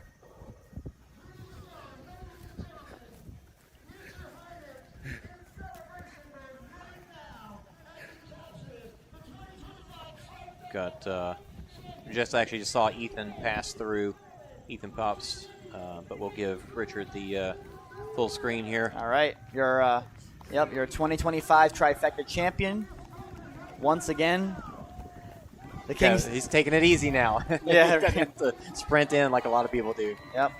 The king stays king.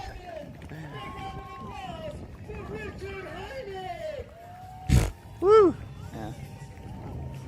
Someone get this man a beer. Ladies and gentlemen, one more time. Gonna fly the flag across. Hopefully they don't light it. Hopefully they doesn't burn it. They light up the fire big. It might burn it.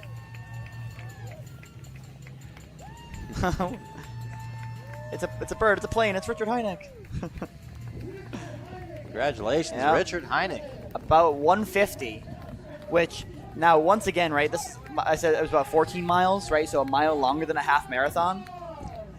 This would be a really solid time for just a road run, Yeah. right? So just put that next time you put on your running shoes and go I've out never for a done run. the 150 half marathon. Yeah, just put that. Just think about that when you're out there running. It's something else. These athletes are really legit. Up here? Can I see this here? Okay. All right. Yeah, I've got this. If you've been interested in running and you're a real strong runner, you're a 2:30 marathoner or something like that, and you want to give this a whack, this is it's your opportunity to come take down Richard Hynek next year in West Virginia, assuming it's here again. But that's remain to be seen. Jason, you finally got Klára on your screen again. I don't know if we want to take a look and see where she's at compared to Annie. Not really sure where time difference is currently. All right, so Klára is. So Annie, Annie went into the laser pistols, and there was that long section across where it was very open. Clara's about to come down to that hill, so she's still a little ways off from there. And I think Annie was at laser pistols in the 147-ish range. Could be wrong there. I know it's hard to tell the splits as we were talking about much earlier. because everyone's timing chip started at a different time. This is a really intense. Whoa, Annie! Oh, a little slip.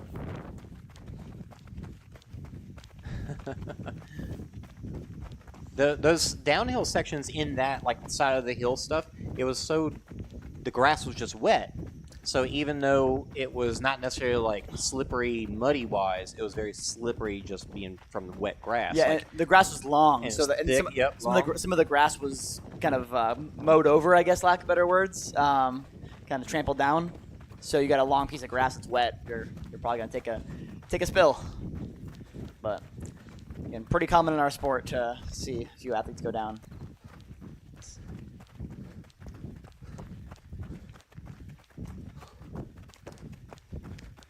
Claire running strong here. Both athletes here running strong. Yeah, Clara's still running fast. This is not easy keeping up with her. This is a slight downhill here, and she... Watch how fast she just opens up right here. She freaking leaves me. Oh yeah, there she goes. There it goes. Boom. Turn on the jets. Yeah, and this other European rabbit has to Anthony, yeah. really also crank it up. Oh, Anthony about twisted. He stepped on something and his foot went sideways for a moment, and he had to catch back up. Oh man, yeah, rabbits put their. You saw Jason fall earlier. We see Anthony almost roll his ankle. They put their bodies on the line to give you coverage for this race. So if you ever do see a guy with blue media shirt, give him a thanks. Blue media shirt, red volunteer shirt, blue Spartan staff shirt. Yeah, everybody putting in the work, man. There's a lot of variables that go into this race. A lot of hands.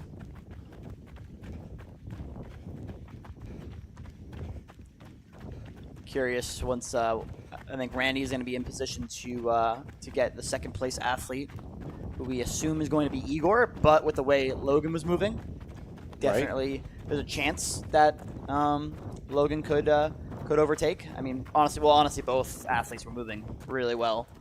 Right? Yeah, so we've got shots right inside the festival area waiting for the next athlete to come in. Yep, which is something we missed in the last two races. So glad we're going to get that perspective. So you can see off in the distance behind Clara the trail people running through. Ah, yes, yep.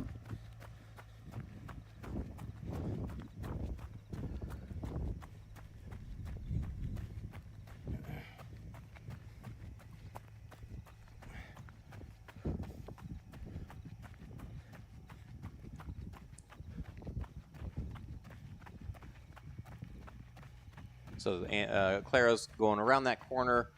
It drops down into the that very gravelly hill and then the slippery bridge right before laser pistols. Yes. Jason naming another obstacle for us, slippery bridge. All right. Yeah, this is just a nice section to run here. Really a chance to open up if you still have it in the tank.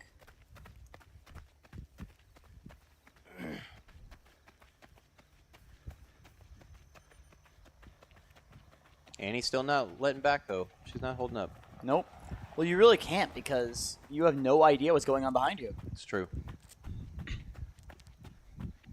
She probably knows she has a good lead, but you just don't want to. Why risk it, right? Mm-hmm. Especially you're getting close to the end. Especially here, actually, I noticed when I was on this section that this here called looks like John D. Tickle. It says John D. Tickle base camp. Because is that an appropriate name for a Boy Scout camp? Well, I think the man's name is Mr. Tickle. Poor John. Yeah. Did he? How many times did he get tickled as a child because of that? Oh man, yeah. But I recognized it yesterday during the Super.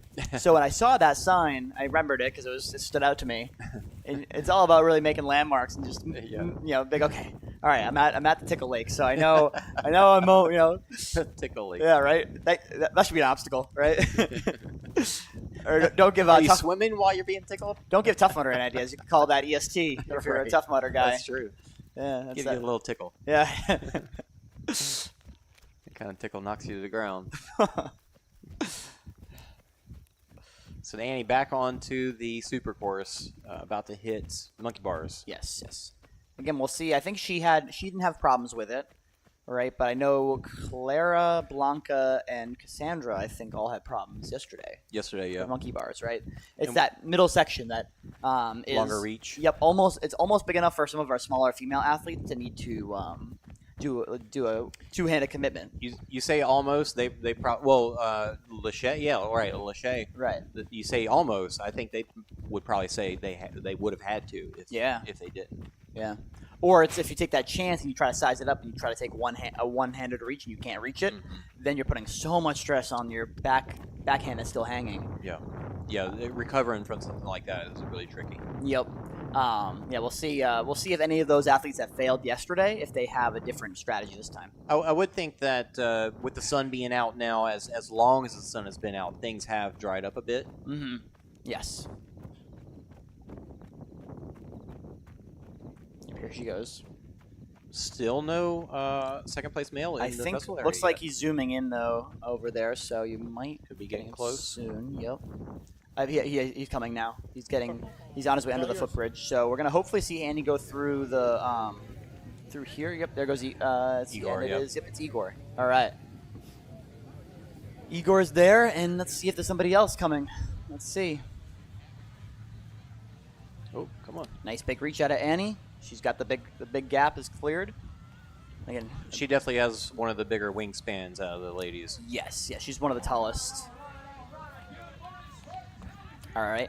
See how Egor handles the chain. We'll first got to do the rope climb. Nice technique getting the hook right in. Again, everyday athletes were informed they had to descend the rope, which is something they haven't really verbalized at the start line. I'm not sure if they're going to continue to do that throughout the rest of the Spartan races. Might be one of those insurance changes. Yeah, right. Along with Grayson being unable to run today. Right. But, yeah. It just makes sense, though, right? Like, just make it all the same. Well, we lose Safety climbing concerns. a rope out of a water pit. We lose being able to kick the bell. We lose being able to jump from the top of the rope climb. Yeah, right. Here's Igor's looking like he's got a tail going on right now. But they haven't taken away making you carry a big giant chain with a sandbag on your head yet. Not yet. Well, I remember before. Remember when you couldn't have the bucket on your shoulder and it was Right. a quote unquote safety concern, and then now that's standard, right? Like, and they used to scream at people. Whoever the bucket volunteer was You back had then, to hold it in the front. screaming at people to put the bucket on there in front of them. Now it's normal.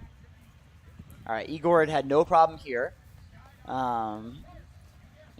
We still don't see anyone else in the shot, so as long as he's failure free, he should coast to a second. Again, so Richard did start 4 minutes or so in front of Egor, but now he's beaten him by 10 minutes, including his celebration 30 seconds. Wow. So we're looking at a 6-minute difference between Egor and Richard just raw on the beast, if that puts into any perspective Richard's performance today. And he did say, Igor's made a great skip. And he's through the rig, which is, the biggest danger, I'd say, at this point. Hitting the hurt hoist now. Can't imagine. Oh. Yeah, no problem. Igor's a big man. He is a big man. Just crushing this. Nice. My body weight will not get that bag up. Oh, yeah, in no. that position. I had to fight for every pull when I was here. And at this point, too, I was so exhausted. He's pretty happy with that, for sure. Who's this coming in third? This is Logan. That's Logan. Anybody behind him? Didn't look like it. Nope, he's got to finish this through. He's pushing. Use his small stature to get under that barb.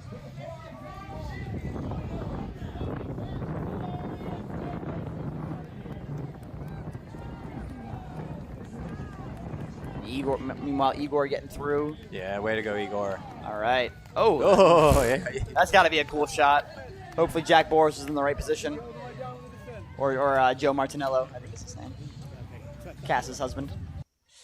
All right. Oh, Wrong one. There we go. yep. All right. I think we want to keep it on the men for now, but we do have a shot of Sabrina as well for you on the right side. All right. Logan through the rope climb. All right. He's about to get into the chain sandbag, which is going to be an interesting interesting debacle for an athlete of his size. He has had no problems with the other carries so far. Just a little slower, maybe. So curious to see what he can do here. Oop. Uh-oh. Gonna go down to his knees to get it on. Nice. Yep. Good technique. It's very smart. Very smart. Come on, Logan. Come on, Logan. Get that. Oh, right behind we him got is Jan. Jan's right behind him. Oh, man. We have a race for the podium. This is what it comes. This is exciting. This is as exciting as it gets. Jan just went 4 with hours the in. sandbag first on his Oh. shoulders. Interesting. Okay. All right, we got to lock this in here. We do have Annie hitting ape hanger as well, but for now we're going to focus on the men as we get a much Logan. tighter battle. Logan. Jan still picking up his chain, so he did take a minute there. All right. Logan's got to get through this rig. We know the Europeans are very, very strong at the obstacles, the hanging ones in that matter. Although Logan, again, a ninja veteran. However, he did fail in the super, right? Now, he whiffed the bell in the He super. whiffed the bell in the super. But he has been training more for road running, for marathon running, Yes. than anything. But he's still So, yep, extremely nice strong grab guy. to the middle. Okay. Lock this in, Logan. See, I would have liked to see his hand a little lower first and then match high. Oh, my God, he no. missed. He whiffed. Oh, my God. This didn't whiff the bell, but he missed the second rope. Here comes Does Jan Jan. know? I'm sure people are telling him. He's got to focus up too, though. I mean, anyone can miss this obstacle. That's what's the fun part. But heart breaks for Logan there because he made up so much time on this run. Let's see what happens here. All right. Little mishandle in the ring there, taking his time. Wants to make sure. Let's see. He's nice He's and holding tight. it nice and He's nice high. and tight. Yeah, there he is. Lock it off. Got Ooh. the bell. Where's Logan? Come on, Logan's Logan. coming in right behind him. Run, Logan, run. Oh, this is it. This is it. Jan not putting his leg. Logan's got to throw his body into this turquoise. Logan's took the long way around the backside of this thing. Man. Jan's is up. Jan's descent here is really impressive, too. Controlled, but extremely fast. Jan's sprinting out of there. Took a quick peek Logan's to see where still Logan only was. out halfway up. Man. It comes down to that herc, or the rig, I should say. Wow. He said, "No, thanks. I He's gotta like, beat Logan." I gotta beat Logan. I don't have time for the flag, unfortunately. Oh my God! Ooh. Ouch! Holy the cow. Lord. He sold out on that.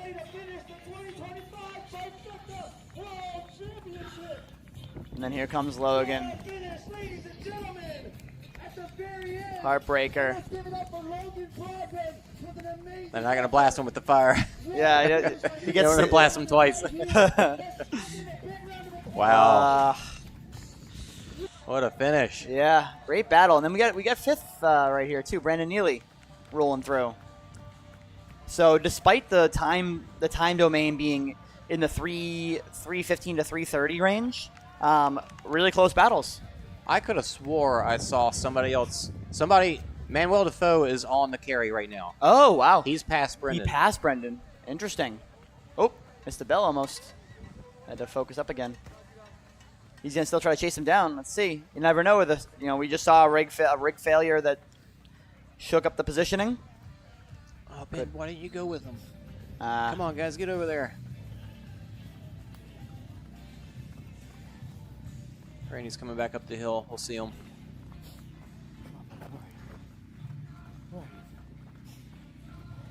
So that's got to be on the right there is going into the rig is Manuel. Okay. Meanwhile, Brendan is at the chain yet? Has he picked it up yet? The hardest part is picking it up. Once it's up, it's a kind of a slow walk jog, but it's not too much of concern once it's up. Especially considering there's no duck under or anything like that. Where is he? There There he is. Oh, there we go. All right. Manuel's got a pretty good lead, though, but does he make the rig? That's the question. All right. Probably checking to see.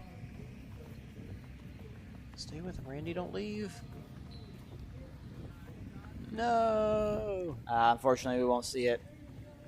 But he was probably more concerned about getting over to Annie at this point. Yeah, who is still out in the woods. Yep.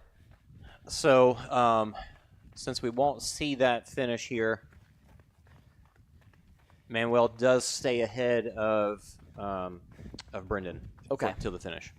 All right, so Manuel, 5th place, which he had a quiet 5th place. Probably the quietest top 5 out of anybody, right? We didn't see him very much. He stayed consistent through through all 3 races and still managed a really solid, respectable performance. Yeah, that was awesome.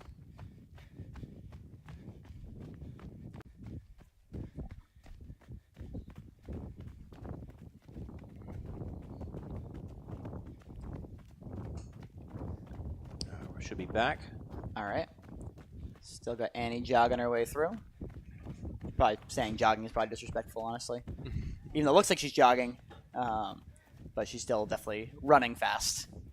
Moving strong. Yeah.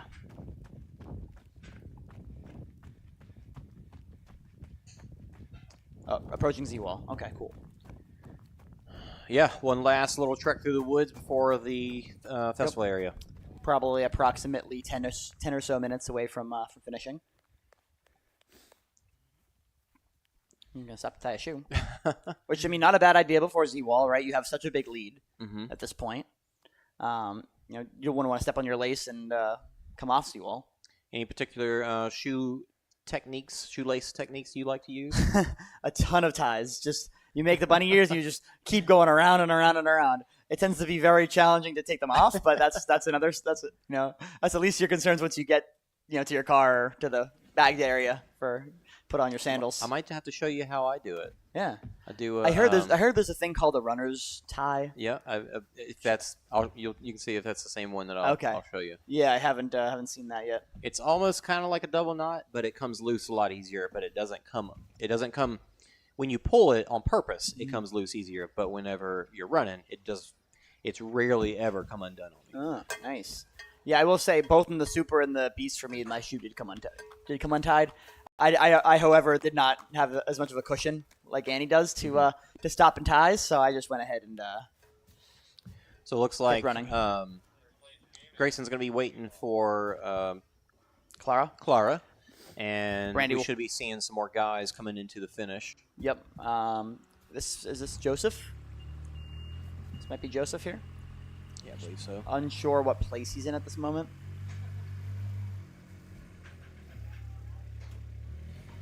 Maybe he's either in 7th or 8th. Okay. Should see either.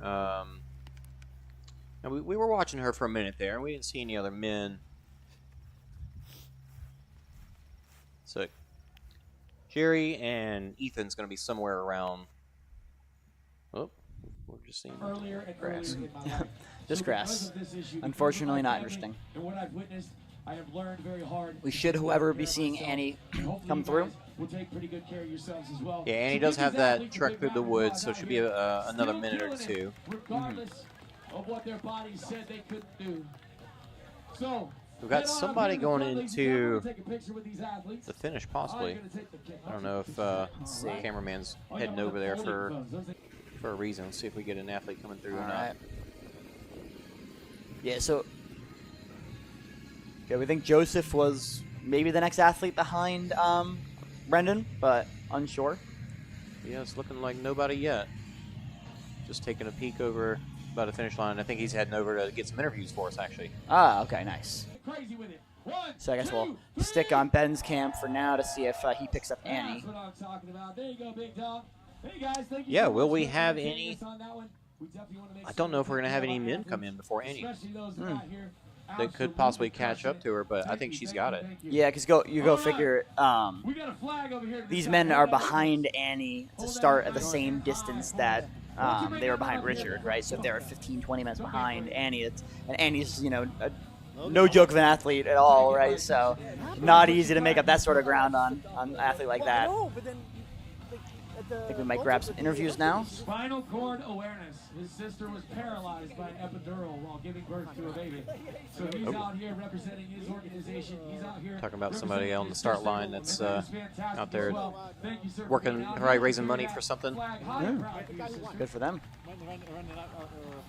Oh, no, I didn't call the bridge. I love drawing attention to these things, and I love having these opportunities to talk to each and every one of you, because over the last 11 years of doing this, there is not a Yeah, we've got some excuse finish for line myself chatter I've going on. seen out- In the woods, like Okay. when we hit that. You got second? Yeah. Okay, stick around. Actually, you're probably. Are you all We'll, done? we'll give you a better shot of Yeah. I was hoping some to interview men's you again. nipples. I know, me too. Yeah. Oh, hang on. Yeah, that's about it.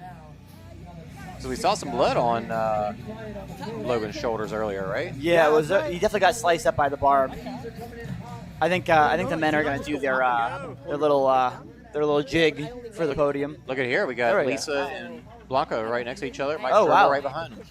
Oh wow. Is this first, third? Fifth. No. Oh no. Fourth, fifth. Fourth, Okay. fourth and fifth. All right. I can climb that rope if I need to. Sabrina's still in third. Okay. Yeah, I think so. That you look like you're struggling with the sandbag there too. The sandbag chain, that was. I'm gonna. Once I'm done this, I'm running a 10.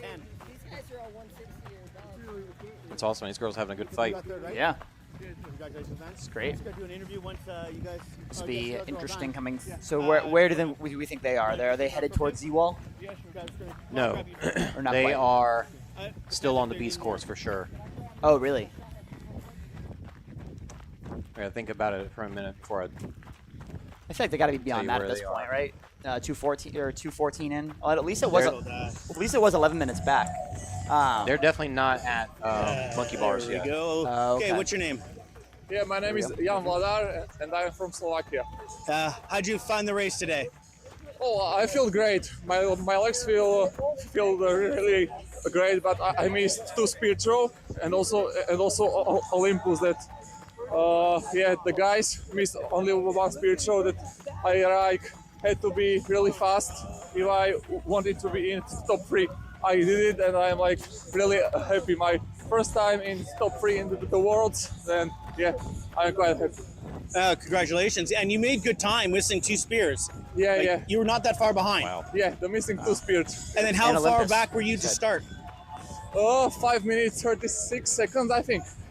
Well, that's pretty good, especially with the huge lead that Richard had. Yeah, yeah. All right, congratulations. Thank you so much. All right. Thanks, man. Appreciate getting the interview from Randy there. Yeah. Yeah, missed. Richard. Yeah, 3 failed obstacles out of Jan, and still a podium finish. wild. But that rig mattered. That rig is what it came down to. Right at the end, he missed the multi-rig. Puts his running into perspective. Yeah. Yeah, I don't know much about him, but obviously pretty fast. Meanwhile, great battle. While we wait for the next one between Blanca and Lisa. Now, Blanca was a little bit behind Lisa, right? At the Yeah. start? Well, they're. Oh, at start, I believe so. Yeah. At start, yeah, like a minute or two. Manuel. I'm sure they're also both trying to use Mike to help them out and push them along. Manuel's awesome. Met him in, was it 22, 23, whenever they started 3K? doing the 3K stuff. They came over for a lot of those. Oh, thank you. Yeah, Manuel came for a lot of those. I think he got 3rd overall in the series there when they did the 3K series. So here's Annie. Yep, there we go. All right.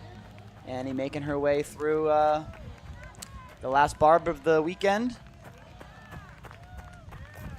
Now, put it in perspective once again, these athletes have now run about 24 miles across the weekend, give or take, something in that ballpark.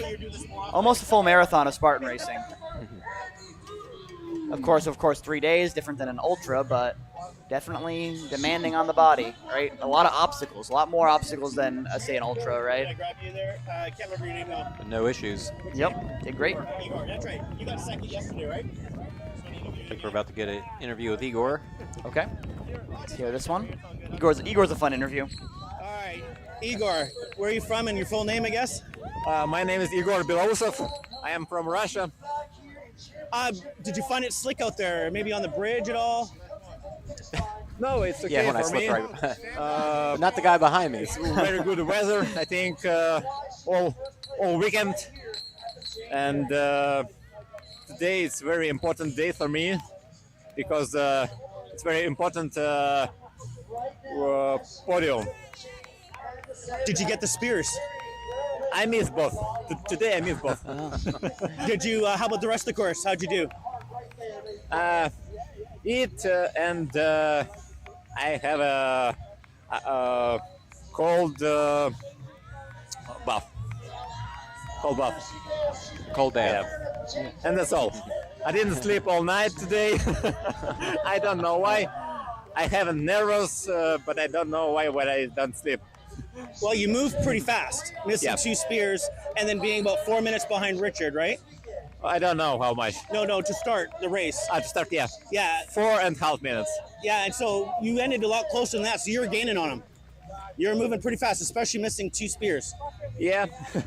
All right. I'm really happy to this day. Really happy when I can finish with my first running. I want to say thank you for my family, for my country, all my supports. Yeah, really thanks. Awesome. Great, thanks. Well, that's awesome. Congratulations. Thank you so much. Sorry for it. No, it's all good. It's all good. Struggling a little bit there. I think they're a little more delirious. So if English is not your first language, a little more challenging, I'm sure. Oh, skipping right to the second rope is Annie. Annie had one shoulder with the chain, and then the bag in the other hand. Yes, Just hanging it. just farmer's carry, like grip, like Crazy. that. Try that at home with a 40-pound plate, like just gripping it like that. Unreal. Yeah. All right. Absolutely. Your full Here name, goes where you Richard from? Hynek as Annie finishes up. Okay, maybe once again, Yeah, what's your name? Richard. And last name, Richard? Richard Hynek. Okay, just for people who don't know. And you're from where? I'm from Czech Republic. Awesome.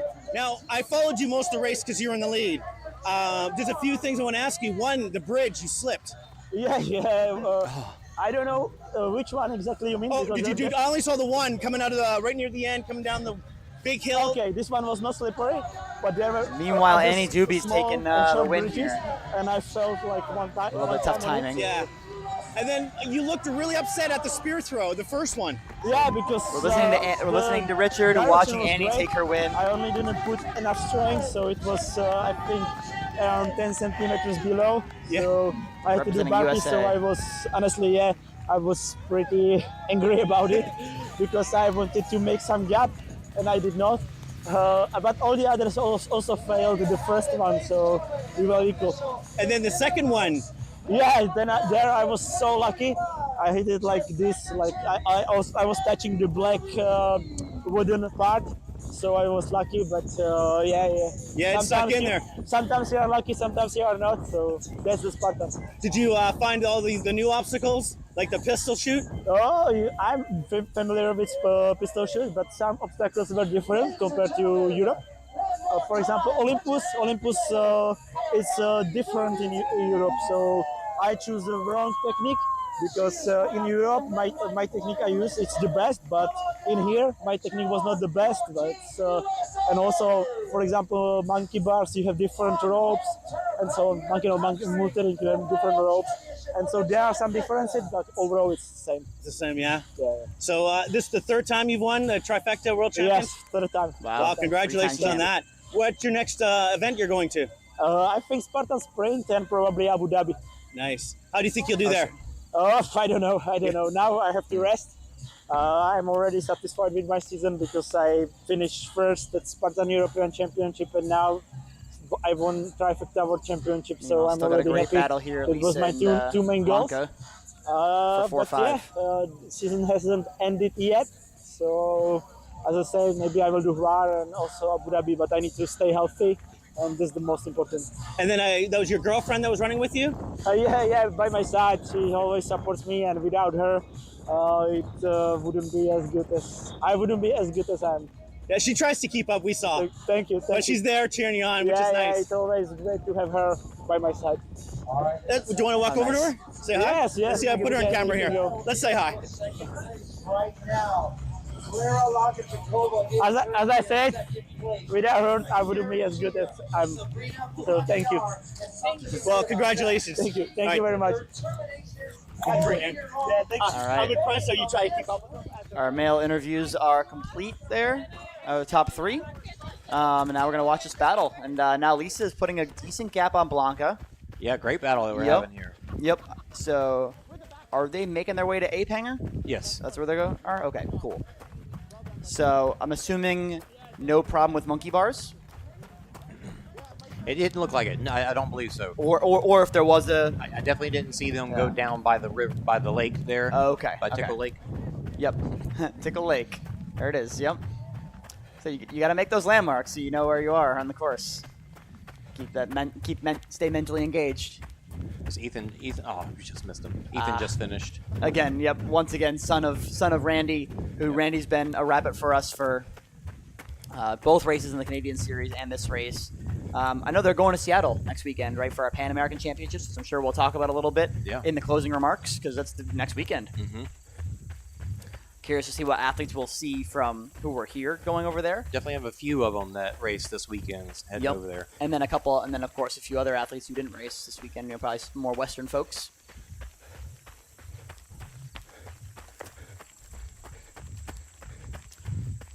We didn't get to see it, but I'm curious how some of these athletes handle laser pistols. They had, I know Blanca is a Czech athlete. Lisa, an American athlete. Lisa going with no water. Every second's going to count here. This is going to be pivotal right here. They're going to touch it at almost the same time.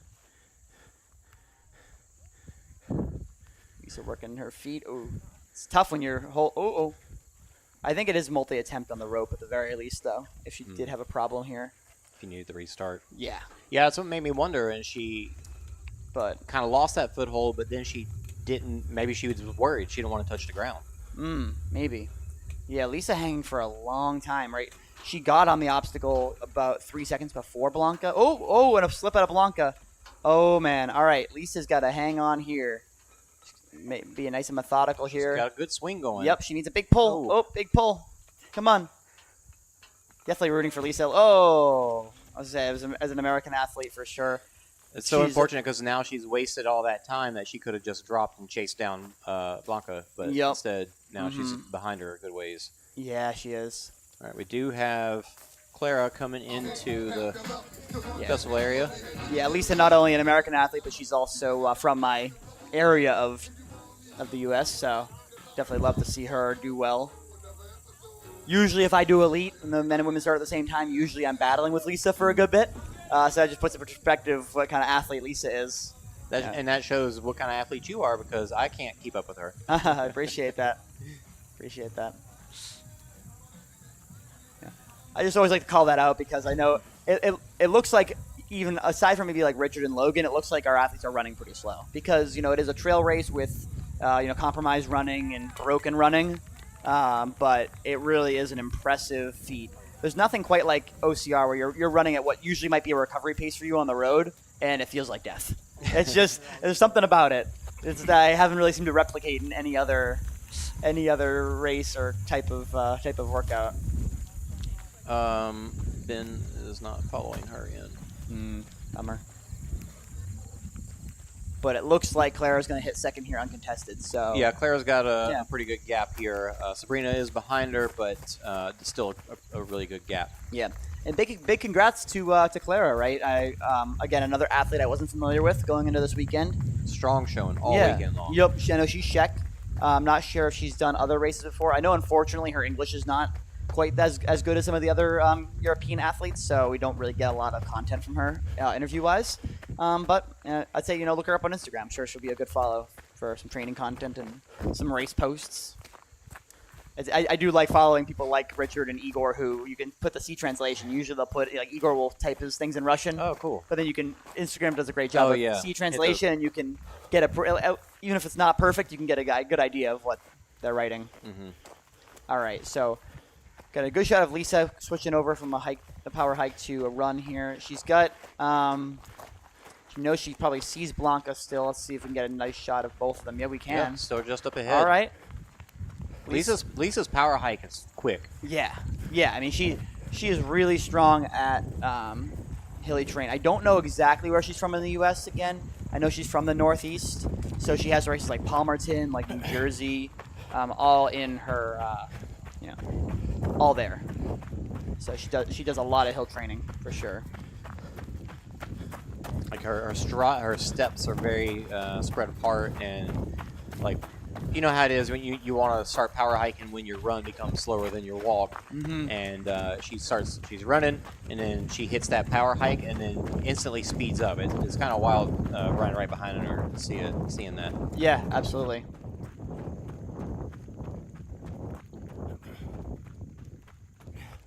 We talk about it a lot on Running Public, but this running it's an exercise called the step, 20,000 times, right? So the larger your steps are, I mean, of course, without overstriding, the less times you have to, less reps you have to do. So if you're taking bigger strides, especially on a thing like a power hike, you're going to have less work to do. She's taking in some more nutrition too, which is interesting, given how close she is to the end. But she's like, you know what? Let me see if I can squeeze some more juice. Yeah, squeeze some more juice out of these legs and catch her. And as Blanca turns to a power hike, so if you're Lisa here, you're seeing this and you're like, okay, I need to run. This is a good little uphill still. Yeah, I got to give it everything I can to run because I know every step I take running is going to, be probably 3x what a step power hiking might be. Up there she goes into power hike now. But still, like she didn't slow down. She probably took 5 steps hike, which I like doing myself as well. As I like counting steps. Yeah. So if I'm doing, I might do if I need to hike, I do 10 steps hike and then try to replicate that at least on another Change 10. it up a touch. Yeah, another couple steps run, just to give myself a little bit of a breather without completely slowing down.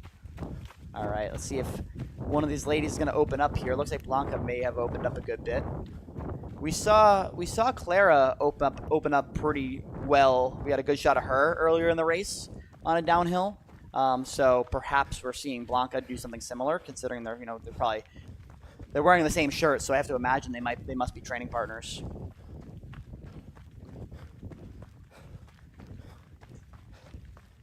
All right, here we go.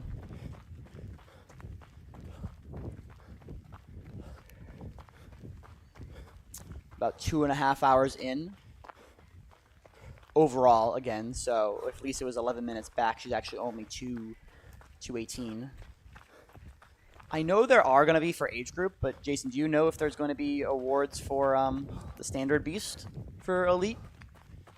Yeah, I'm not 100% sure. Yeah. It'd be hard to say because like in this case, Logan would actually probably be ahead of Jan in terms of the overall just beast time. I would think so, and I know that they did say that the awards are just going to be longer this afternoon because of all that. Right. So I would dare to say that they're going to recognize everybody. Yeah, everyone who So now Lisa, I somehow kept up with her on the climbs, and then she drops me on the downhill. I don't understand it. Like, what am I doing wrong? Her and Klára both. And, Blanca. I find that to be sometimes a hole in my training myself, is because if you're married to a treadmill, say you're not near a lot of hills, you are able to replicate climbing with a treadmill, 15, 20%, or if you have a Nordic track, even more steep percentage. But if you're if you're not getting on trails, you can't go down. There's no treadmill that goes. I think there's some really fancy Nordic tracks that do negative 2%. But there are not any Nordic tracks that do, negative 20%. So you have to touch the real trail in order to... Yeah, and switching over from that, like, slight downhill to the really steep stuff where you feel like you got to start braking, it's a big difference. Yeah. And I was telling myself while I was running this section all weekend not to be... Look, she's gone. Not to be an expletive. And just, you got to... It's scary to not backpedal. Yeah. Right, especially if you're in that battle where you're chasing somebody, you gotta like I said, not be blank. Let you fill that in. All right, I'm kind of losing her, so we'll look all over right, here, Sabrina. Here we go. All right, Sabrina coming in third. Assuming we don't get failures here, probably be in good shape because I don't think those other two ladies have hit the Z wall yet. Right. She's moving. Yeah, you're correct. They haven't hit the Z wall yet. Yeah, so she's probably clear even with a failure at this point. Now, she was talking a good bit. Here we are on the Z wall. Blanca just made it through. Okay. Sabrina was mentioning on the way up the beast portion of the course that she was tired. So, but she's still looking strong, and this is another 5-6 miles later. Yeah, maybe she found a second win. They do say there's a thing called runner's high. I know it's people think it's a myth like Loch Ness Monster, but it's it's a thing. You just get a good downhill, get a good feeling, take some nutrition perhaps. All right. Now, Sabrina, do you know what part of the country she's from? I know she's also this area. Oh, she is. Okay. So she's familiar with these kind of trails. All right. Oh no! Drop the chain. Yeah. This is a weird carry, right? Because it's not just like a heavier carry. It's two things. Yeah, you get one of them up, and then you got to squat down to get the other one. Mm-hmm. Absolutely. But it seems like a lot of the ladies, anyway. We saw Annie do this too, and I think Logan as well. They're opting to put the chain first, and then over the neck like they did previous days, and then just carry the sandbag in front. Yeah, I would carry that. Yeah, especially for the ladies, it's only 40, so maybe it's probably about a quarter of their body weight for most I'd say. Maybe a little more, maybe a third. She handled it really well though. Yeah. Despite the drop, she didn't let that phase her, which was good to see because when you're here, you still don't know if Klára or Lisa are approaching the festival area, right? So you got to make a Blanca. And Lisa, yeah. Yes, right. All right. Ooh. Oh my, that didn't look great. That was little mistake. Just kind of with the body position going into it. Yeah, she lost focus kind of immediately. This opens up a slight door, but I don't think it's going to be enough. She's running great considering she's 14 miles into the race. And Blanca is ahead of Lisa at this point, but you could see her right off there in the distance. So they're still not quite to the festival area yet. There's that one last wall before you head down to the festival area. Yes.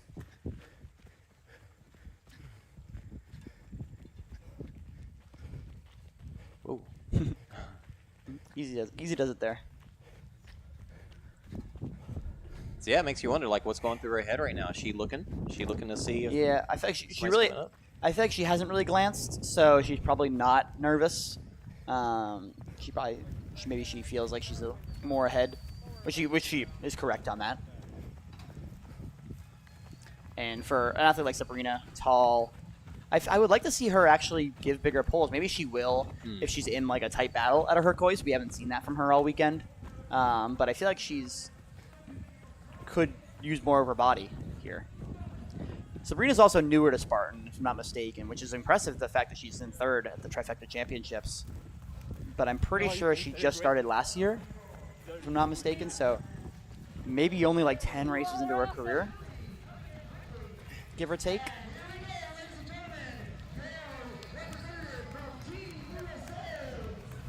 There she is. Third place, gonna grab her flag. Love to see it. Sabrina's really made some waves in the past couple years, but yeah, this is a fantastic finish for her. It was awesome. Yeah, love to see that. All right, great work out of Sabrina. So we got 2 podiums out of USA for the women, and then 1 Czech, and then of course we got Czech, Russia, and Slovakia taking podiums for the men. Yeah. So now we do have, we're going to stick with it until we get Lisa and Blanca. Mm-hmm. Oh, this is, all right, well, we're going to keep watching because I got to get down into the festival area. Looks like I might be the last camera alive because the other cameras were waiting for the first through third. Oh, right. So maybe some. We can. I think we've got time to look at the men's results. Okay. Yeah, let's do that. So we're going to show the men's results here, and this is going to be. We're just going to go ahead and show not the beast by itself because with the staggered start, the timing doesn't quite work out where we can show that that graphic, but we do have. All right, here we go. So these are the overall results for the Trifecta Championship. So once again, Richard Hynek, clean sweep, wire to wire. Can't say enough about his performance. And his gap there, 149 in the beast, 149 to 157. So about a 8-minute. 8-minute gap in the beast alone. 11:29 overall. Just incredible job. So Egor did lose a little bit of time to him. But Egor also said he missed 2 spears. Yeah, that's right. Where Richard missed 1, but that's going to do some damage as well. Right after Egor, you got Jan Vladar just edging out Logan Broadbent off of that rig. Man, that was wild. A heartbreaker for sure for the U.S. But Logan Broadbent with a strong finish for the U.S. In 4th. You don't see a lot of U.S. flags because then we go down to Manuel Dufault in 5th, followed by Brendan Neely from Canada in 6th. Yuri Spurny, again, Czech Republic, 7.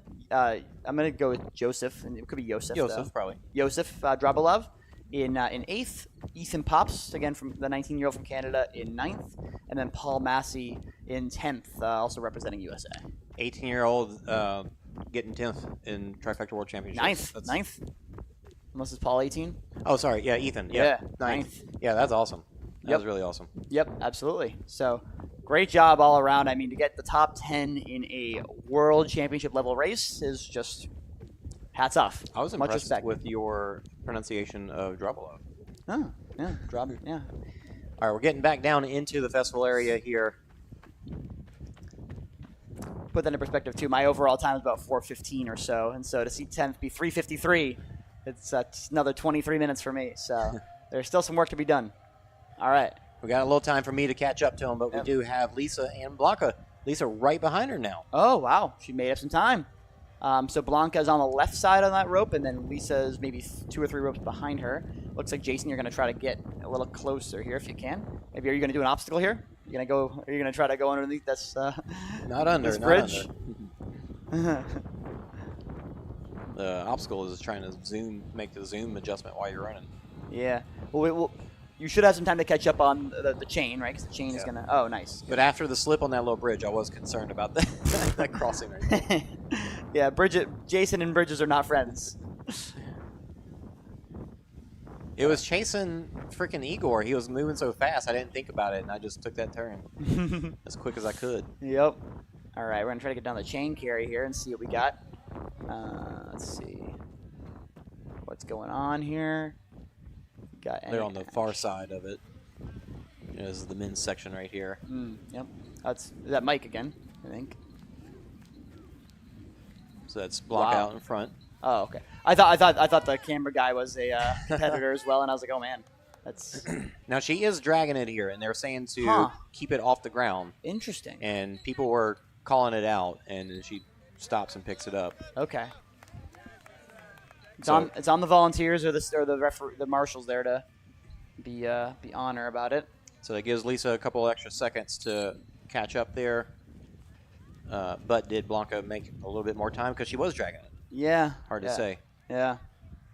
But I guess thankfully we don't have to worry too much because it is for 4 and 5, even though it's kind of more pride than anything. Mm-hmm. It's not for $2,500. Right. All right. Blanca taking some time on the rig here. Both the big swing, big kick. If only one of these ladies makes the rig, it's going to be they're probably going to take it. Let's see. I know Lisa failed yesterday. I don't know if Blanca failed. Down. Her right hand got on that plastic. And that's so slippery. There's just almost no chance. Lisa with some gloves. Will they pay off? Will she redeem herself from this ring? No. Face her down. Come on. Now, dang. I have concerns about gloves. Like, they work great on the maybe the rings and the bar, but then on the rope, maybe not quite as good. I agree. This is why I personally don't usually wear gloves. Yeah, I want my hands I want my skin to be able to grip into the fibers of the rope. I agree. Yep. They're pushing. Yep. They see each other now. Blanca's probably got a 15-second lead on Lisa here. And it's possible with the Herkoist to make up some ground. Good job.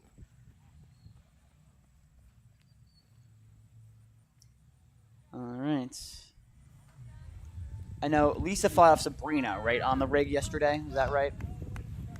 I think so. Okay. Let's see. All right.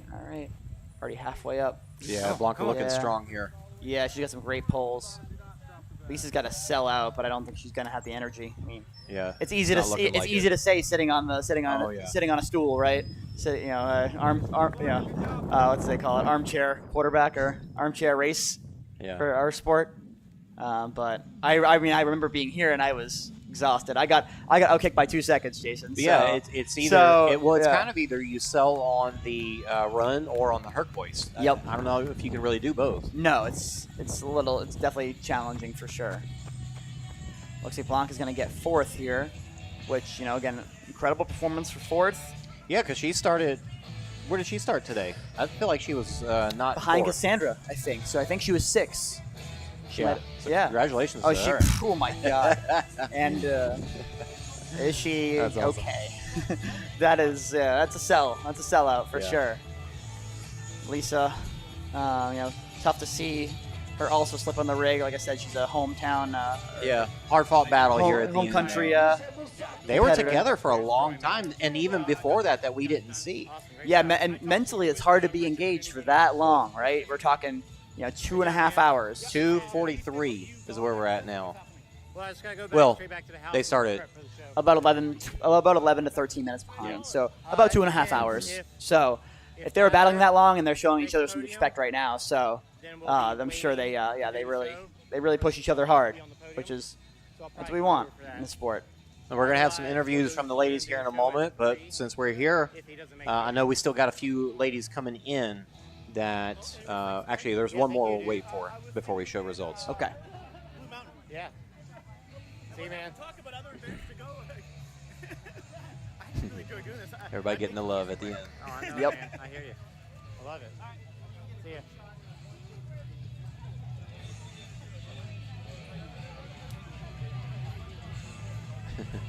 Great job. Blanca having a little cry. Good job, Lisa. Yeah, and she worked hard. That's awesome. It's good. She worked hard. And like I said, they appear to be teammates. I mean, the jerseys look pretty similar. Yeah, that's cool.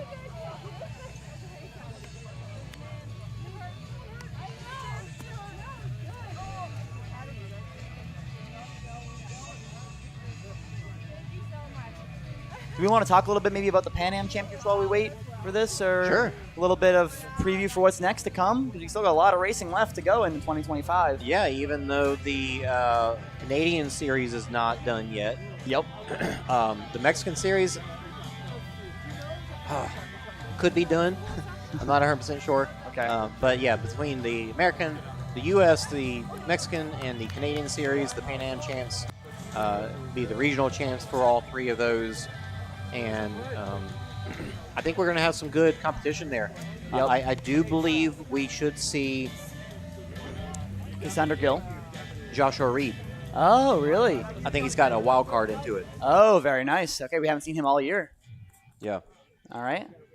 Ethan Pops will be there. And I think he's racing there to be able to race the Super World Championships. Oh, nice. Yeah, he's out west now, so. All right, here we go. Interview time. Anne Dube, congratulations, first place overall. How you feeling?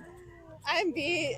My legs are toast. That was a tough course. It was, I feel like Spartan of old, kind of, where there were just like a million heavy carries. And at one point I was crawling up a hill on my hands and knees, like grabbing for branches because I was just sliding down the mud. But it was fun. It was really fun. A lot of open running, which was really nice. It was a beautiful morning, perfect weather. The swim, I kind of learned to love the swim by the end. Like, it was just relaxing, honestly. It was a bit chilly today, but it was good. But you had a nice big open gap from the start, about 4 minutes, I think it was. And it seemed like you held that and probably even opened it up even more. You're running strong. Yeah. Did you feel strong all the way through the end?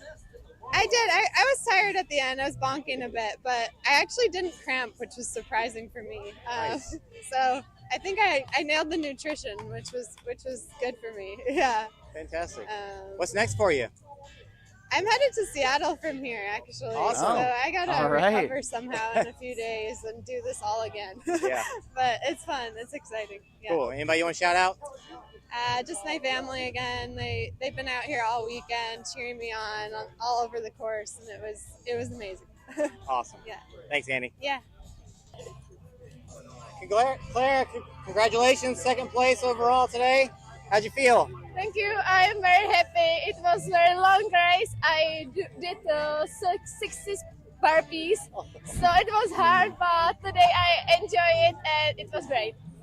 Do you feel like you ever had third place over your shoulder at all, or you were pretty clean, pretty clear? It was clean, yeah. Yeah, awesome. What's next for you?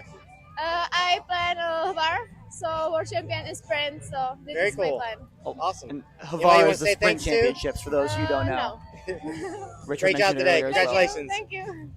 There's John Haley coming through the finish. My first Sabrina, place in my third age group. place overall today. Congratulations. How you feel? Gracious. It's pretty amazing. I mean, I did that whole national series, right? I ended up fourth in the national series, so being able to make podium at this world championship here and do quite a bit of my favorite things here in West Virginia as far as those obstacles go. That was amazing. And congrats to the other two ladies and Lisa right with me. I'm really honored to be here, and I thank all of you guys for following us along on that course. You were chasing me. I thought you were going to beat me. No, you were I dropping love me for sure. I love every bit of that. You were talking about you were tired, but I was out of breath. You were running strong. I was. I felt well fueled. I felt strong as far as my running goes. I made a couple more obstacles than I think I did yesterday. You said you hit. You said both spears Both hit. spears hit, and out? they have to stick, right? Yeah. So that was 60 burpees for me on top of everything. It is what it is, but I love to run. Laser pistol looked like you got pretty quick. No, sir, I did not get the laser pistol either. I went practiced through that the one. timer, yeah, I went right. through the timer on that. The bridge was beautiful. I loved running across that bridge. Joe Martello Photography was up there taking some pictures, Awesome. and I felt like I was flying there. That was beautiful. So, And what's next for you?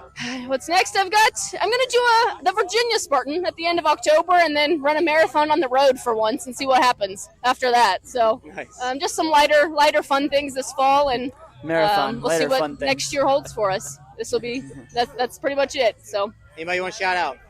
My family, Anna's with me. She's with me at every single race. The rest of my family, the Johnsons, who support me in all of my athletic endeavors and help me to get here. And then, of course, to our staff and volunteers, my friends, everybody on social media following me along.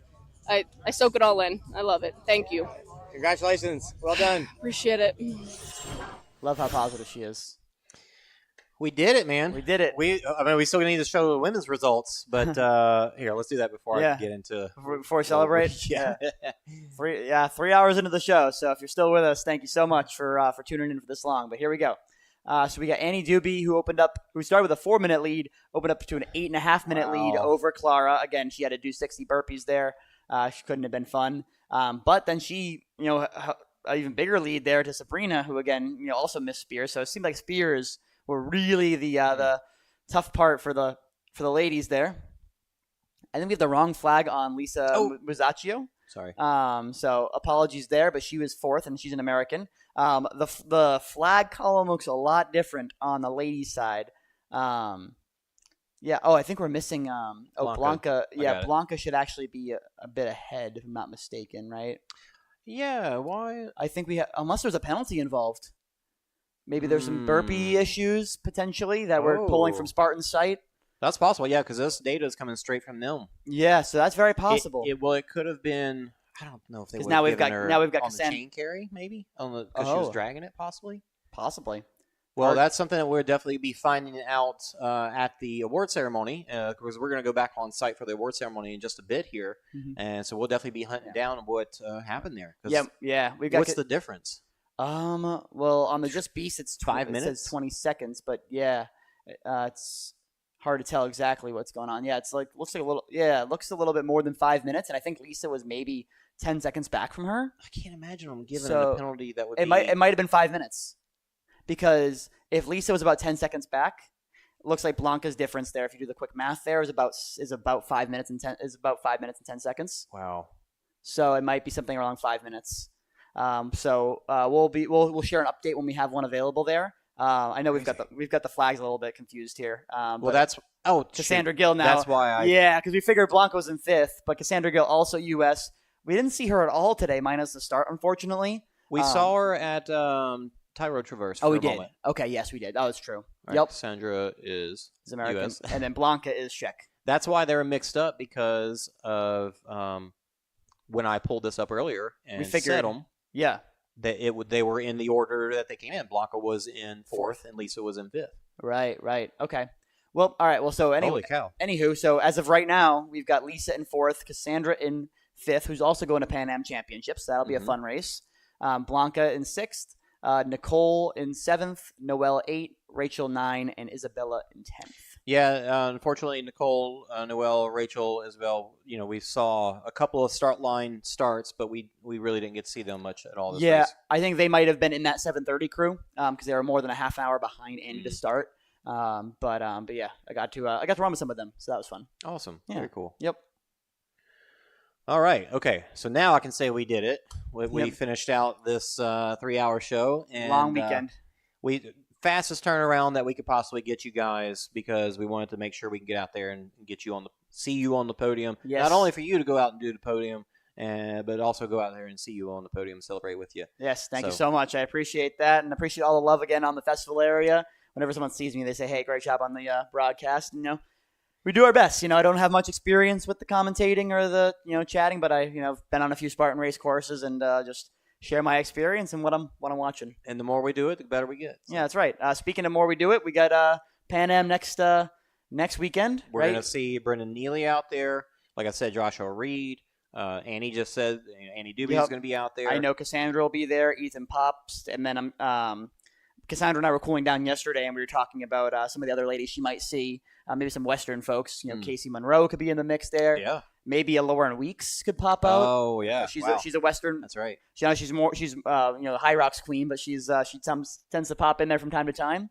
We were hoping to see Nicole Miracle at this race, and things didn't work out. So maybe she might go over there for that one. Right? Yeah, because she's also I think she's Colorado based, so she's not too far.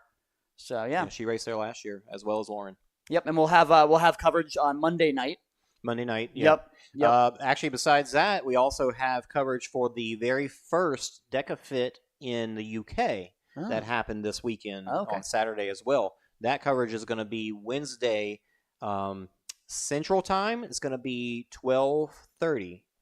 So that's the evening time for the UK crowd. Mm-hmm. Okay. So yeah, check that out. Awesome. We almost had coverage for DECA Fit Austin this weekend, and some technical issues that didn't work out. But yeah, so happens. Unfortunately, a lot happening this weekend. Yep. That, and we got a whole another schedule too. We got the Canadian Series. We got the Super Championship.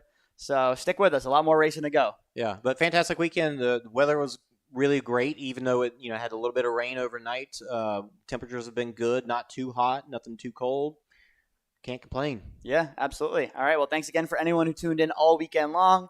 And then when we saw out there, and we will see you next time. Tyler, thank you so much for joining me. This was fantastic to be able to have an in-person commentary together. A lot of fun. Thank you so much to Spartan and for not putting up with us, but for helping us with everything that they helped us to do out there, providing us with the maps and the videos and the space to lay things out and just make it all work. So thank you to those guys. Thank you to you guys for watching, and we will see you on Wednesday for DECA Fit UK. See you there.